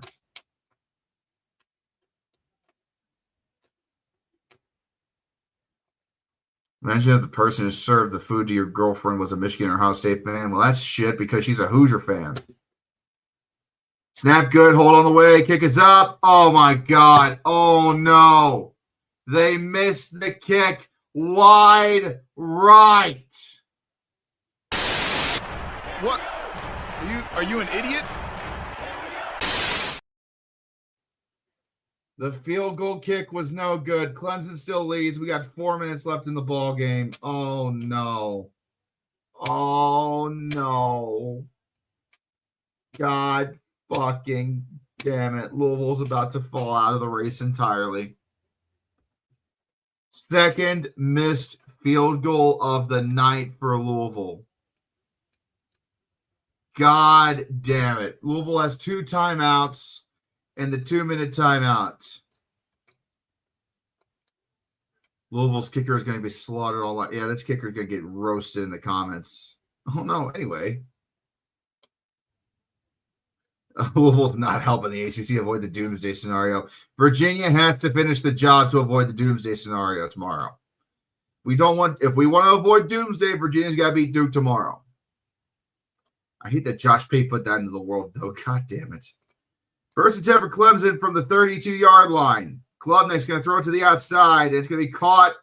Gain of about 3-4 yards. They're going to call 3 yards on the gain there. Second down coming up.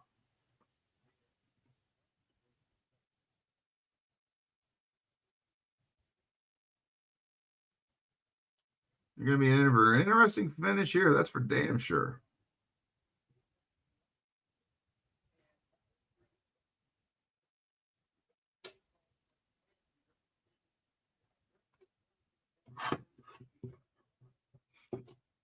All right. Let's see here. 2nd and 6 from the 35. Klubnik hands the ball off up the middle, and it's not even going to be a yard gain there. We're going to be back at the line of scrimmage. Third down coming up. Clemson's just trying to burn some time at this point, trying to milk the clock.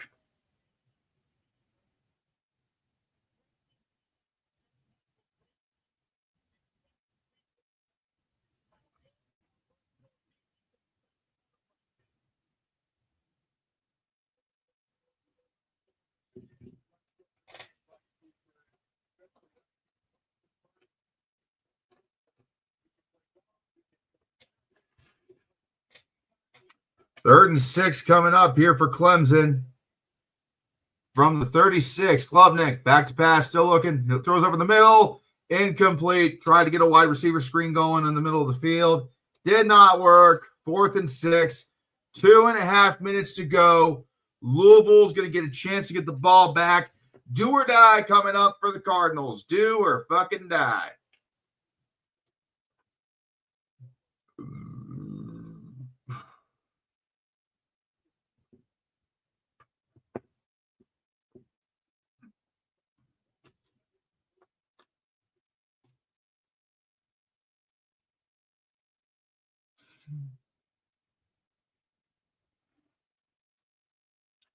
Oh, they fucked up the punt! They fucked up the punt! Clemson fucked up the punt! Clemson fucked up the punt! Bobbled the snap! Punter didn't even get it off! He is tackled in the backfield! It's a turnover on downs! And they lost the fucking field position. They're inside the 25. I don't believe it. That kind of shit is just unacceptable. He fields the punt, drops it's a low snap, bounces off the turf. Punter could not get back up after getting hit. Oh my goodness. We have nuclear Clemsoning happening right now. And I just beat the shit out of my desk. It is 1st and 10 for Louisville at the 23-yard line. They're just outside of the red zone. And Louisville fucks the ball. They just went offsides. God, false start on Louisville. Where is the fucking discipline? No, here's the fucked up part, Texas. Both teams are choking. Both teams are trying to choke. Who chokes harder? Who chokes harder right now? Is it Clemson or is it Louisville, for God's sake? Oh, God damn it. Who's going to win? Neither team deserves to win, but who's going to win? They try to run the ball up the middle, and it goes fucking nowhere. Are you shitting me? You're going to rely on your kicker again? Oh, no. Oh, no, no, no. Don't do this to me, Louisville. Don't fucking do this to me.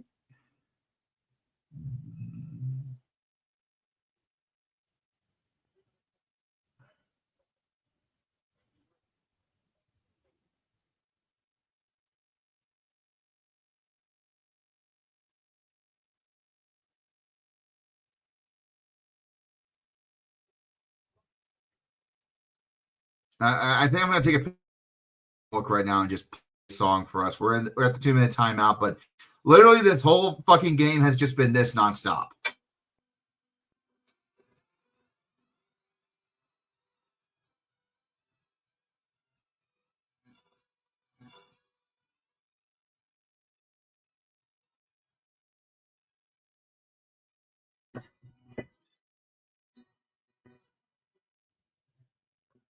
Yeah, so this is just what the fuck are we getting? What the hell is it? What are we watching? What are we fucking watching right now? This has just been one big goddamn circus of a game.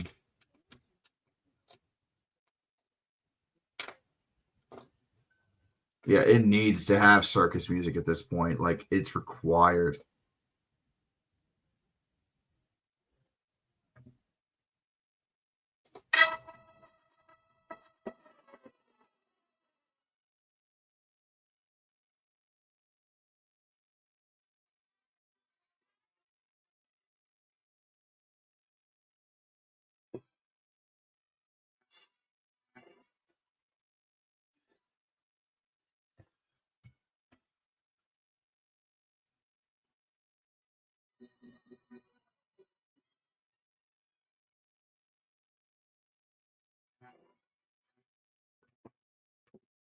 Let me see if I can find that file zip. Hang on. I do have that. I should have that track. Hang on.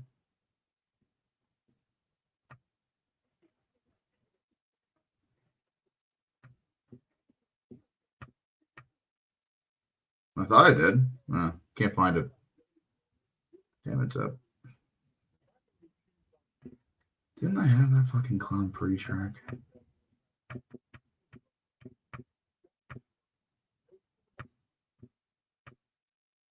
No, I can't find that. Yeah, pretty much. This whole fucking thing is just go.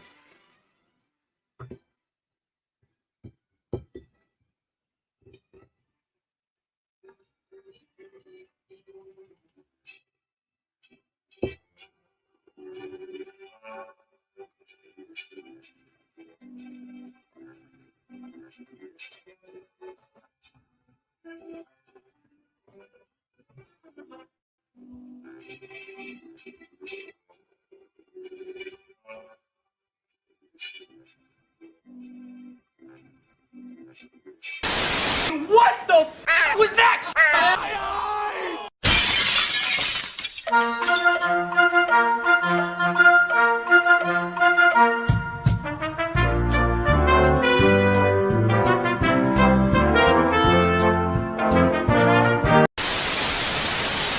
Arby's. We've got beef, motherfucker!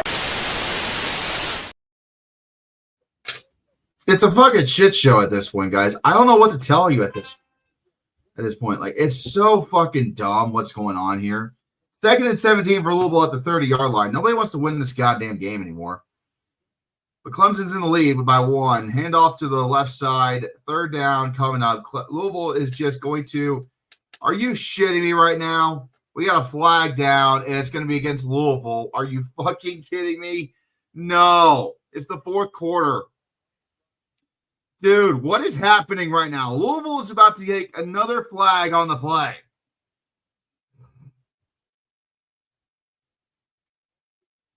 Hang on. Let's see where the flag is thrown on. Hang on. What? I just saw a flag thrown at the end of the play there, so I don't know what the fuck's going on.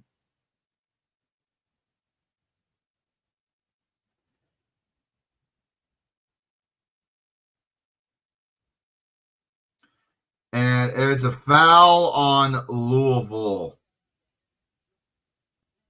Are you unsportsmanlike conduct on Louisville? The offensive lineman shoved the defensive lineman down. Are you fucking kidding me? That is a 15-yard penalty that effectively knocks Louisville out of field goal range. It is 3rd and 29. And your kicker has missed 2 kicks in this game. Louisville has 8 penalties for 60 yards. Oh my God, the ball is on the fucking 42. 3rd down. Moss throws it. He's got to get to the 40. He gets to the 40. He's still on his feet. 35-30. He's back to the 29. That'll help his kicker out. God damn it. Meeks might have just saved the game for Louisville with that second effort. He got hit on the catch. He had enough for the kicker to at least try for it from the 40, but he got the ball all the way into the 29, which will help us kicker out quite a bit. So 4th and 15. Clemson's got to take a timeout with 1.5 minutes to go in the ball game. Oh my God. This is a goddamn mess. Yeah, this is an absolute shit show. 2 missed field goals for Louisville. One was a doink. The other was wide right.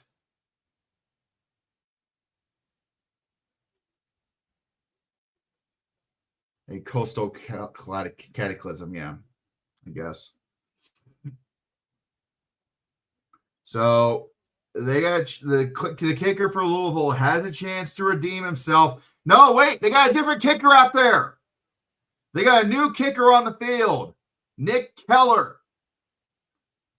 From 46 yards, new kicker for Louisville. He has made a 57 before.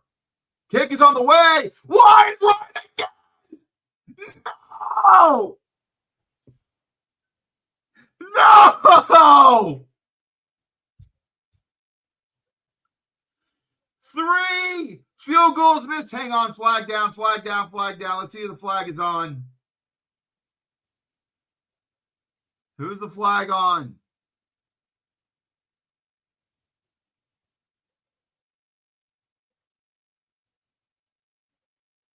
Unsportsmanlike conduct on Louisville after the play was over as the cherry on top of this shit Sunday.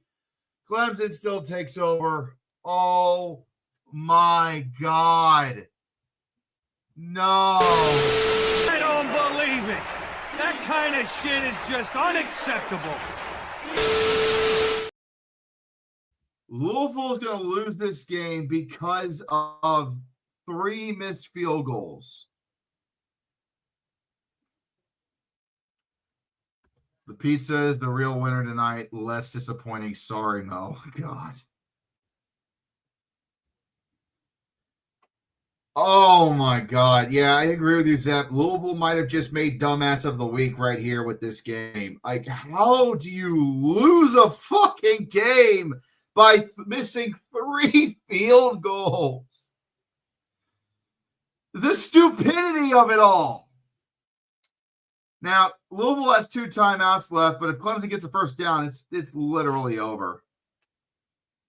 They have a chance to get the ball back, but it's not looking good. 1 more first down, it's over. 2nd down coming up. 2nd and 6. It's ACC after dark, but like this? Yeah, like this. Just like this. Oh, dear Lord. I'm glad we picked this game. Wow. Timeout, Louisville. 1.5 minutes to go. Louisville's running out of time and kickers. Yeah. They didn't even bring out their Ranvier, who's been the one missing tonight. They brought a different kicker out, and he missed it. It went wide right. And Louisville, I mean, they didn't help the kicker on this case either because they committed an unsportsmanlike conduct foul, which backed them up 15 yards. They were lucky to get the ball at the 29. And he still shanked it wide. He over missed the kick. So this is just a goddamn shame. Louisville's ACC championship hopes die because of penalties and having a bad kicker. Unbelievable. This game is so drunk, it's hungover and throwing up, and the game isn't even over yet. Handoff at the gut again. Stopped again. They're going to call a timeout, I think. Yeah, third down. Third down coming up here for Clemson. They just need a first down to get it all the way, to get the win. But now Louisville, if they can get a stop here, Clemson can only burn 40 more seconds off the clock before they would have to call a timeout and then punt the ball. So if they get a stop, Louisville's going to get the ball back, but Miller Moss has been goddamn ineffective tonight, so I don't know what their chances are looking like at this point. Not great. I can tell you that right now. It ain't looking great at all. If Clemson fucks another punt up, I will pull the liquor out. I'm out of beer, so I mean, yeah, go for it, brother. And I was going to say, that's not a guarantee. Clemson could easily fuck up the punt at this point.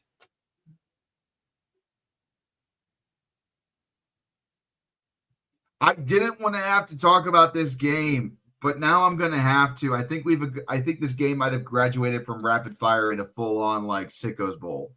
I'm not kidding. And because this game was just absolutely garbage to watch.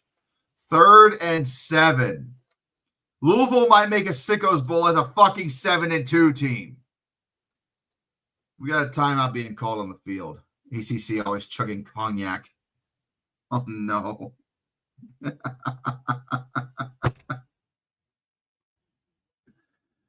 Oh, Jesus fucking Christ. Zep, what did you send me?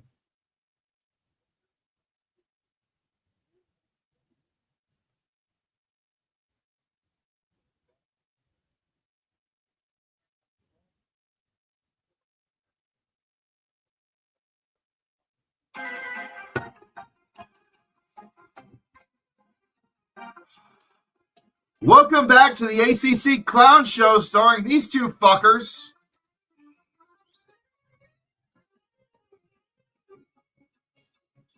Who wants to win? Apparently nobody. This game is so sick it needs life support. Not even life support could save this game. 3rd and 7 for Clemson on the 45. Please end the game right here. No, they're not. Klubnik's going to try to run. He's going to get brought down behind the backfield. 4th down. The clown show continues. Louisville's going to get the ball back. Welcome back to Division I college football, sort of.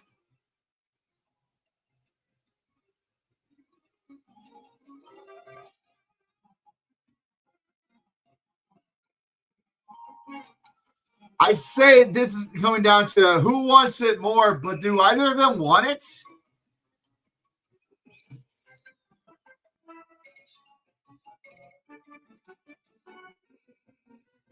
This is just pure stupid.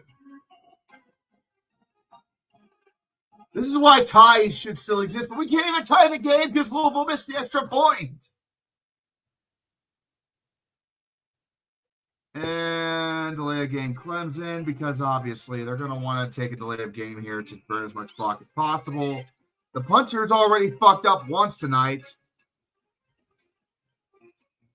This game is more raw than anything served to Gordon fucking Ramsay. I agree. Where's the lamb sauce? Okay, let's pause the clown music for a second. Thank you, Zep, for resending that to me. I completely lost it.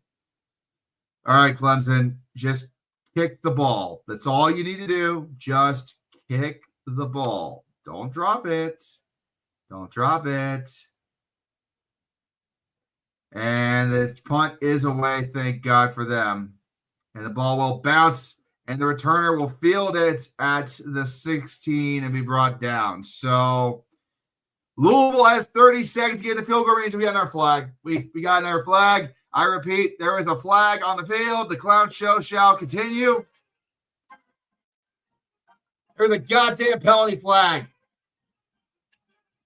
On who? And when was it thrown?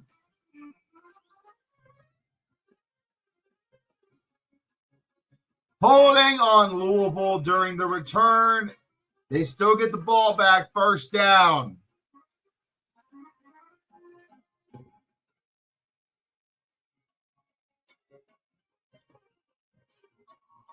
God damn it.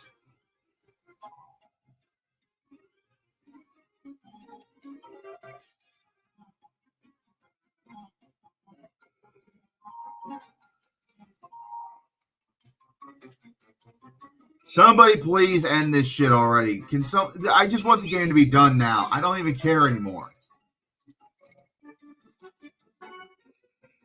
I don't even care who wins at this point. Just end this fucking game.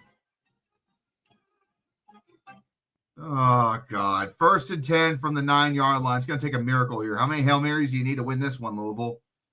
Well, they got enough for a first down there. It's going to stop the clock for a moment. 25 seconds.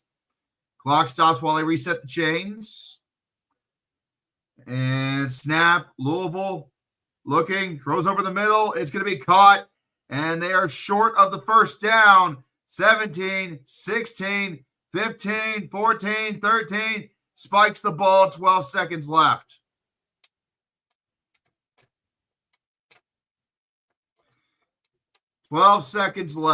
And Louisville is nowhere near field goal range, so they need to get downfield. They need to hurry the fuck up.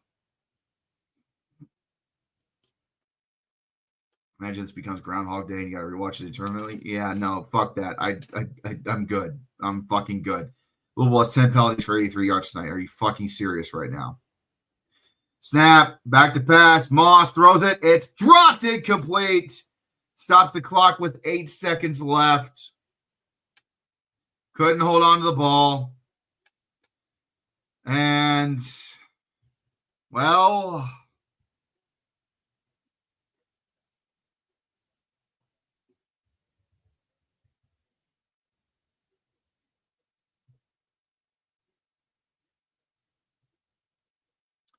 so here we go. 4th and 1 for Louisville. This is it right here. 8 seconds to go. You got to get a first down.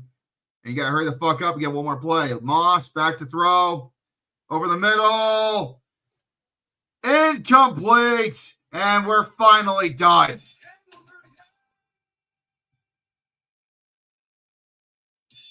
Fuck! What the fuck was I watching? God damn it!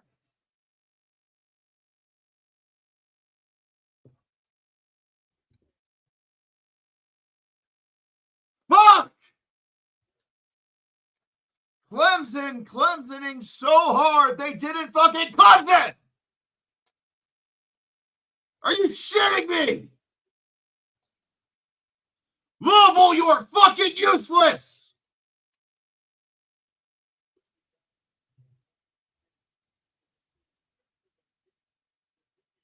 Play my music.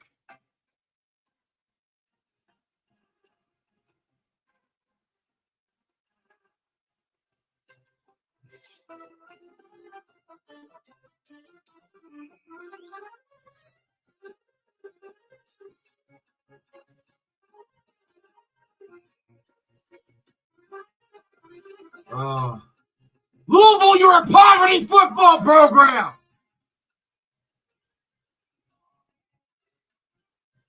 Motherfucker! Don't even hate you, and this shit made me hate you.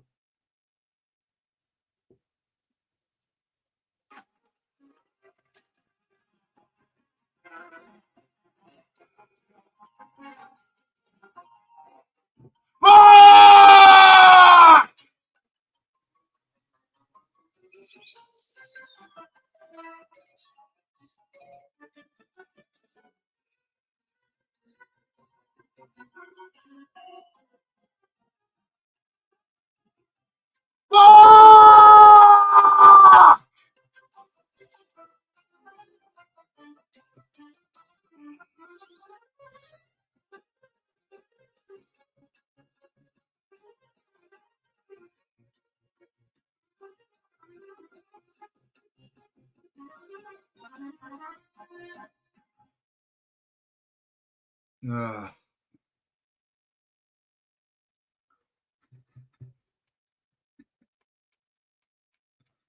I've seen some real piece of shit football games in my time, but man, that takes the cake. That was awful to watch. Congratulations to Clemson, I guess. Somehow you won. I don't know how, but somehow you fucking won. And you shouldn't have, but you did. So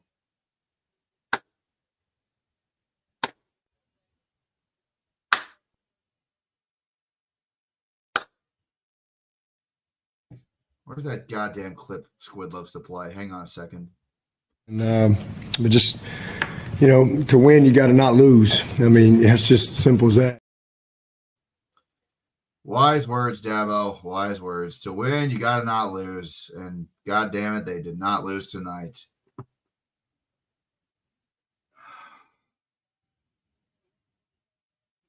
Well, that's it for tonight, guys. Thank you so much for being here. This was one of the more frustrating football games I have seen all season. I don't want to talk about it in. You know what? We're just going to go ahead and just say this right now. I'm going to mention it in rapid fire, and that's where it's going to stay. And I'm only going to say, I'm not talking about this. It shall not be spoken of. This game did not exist. And that is how I describe this goddamn ball game. I'm not going to give it dignity by giving it a fucking spot on my main list of videos. It doesn't deserve that! The list of videos I talk about at length in a goddamn week chaos in my college football recap does not deserve to be fucking shot on by whatever the fuck this was.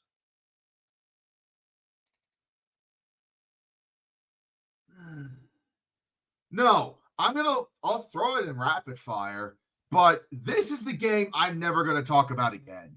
It doesn't deserve it. It doesn't fucking deserve my words. Fuck!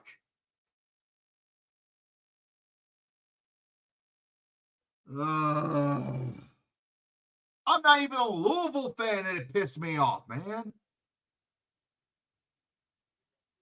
All right. That's it. I'm done. Thank you guys for watching. I appreciate it.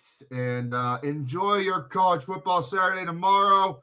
I'll see you bastards Monday for the FBS report with Squid. And until then, have a good night. Go watch Oregon and Minnesota. That's actual football, not whatever the fuck this was. Enjoy your evening. And as I serenade you at the end with more, hang on. I'm going to serenade you bastards to the finish with more of this beautiful, beautiful music that sums it up entirely. Good night.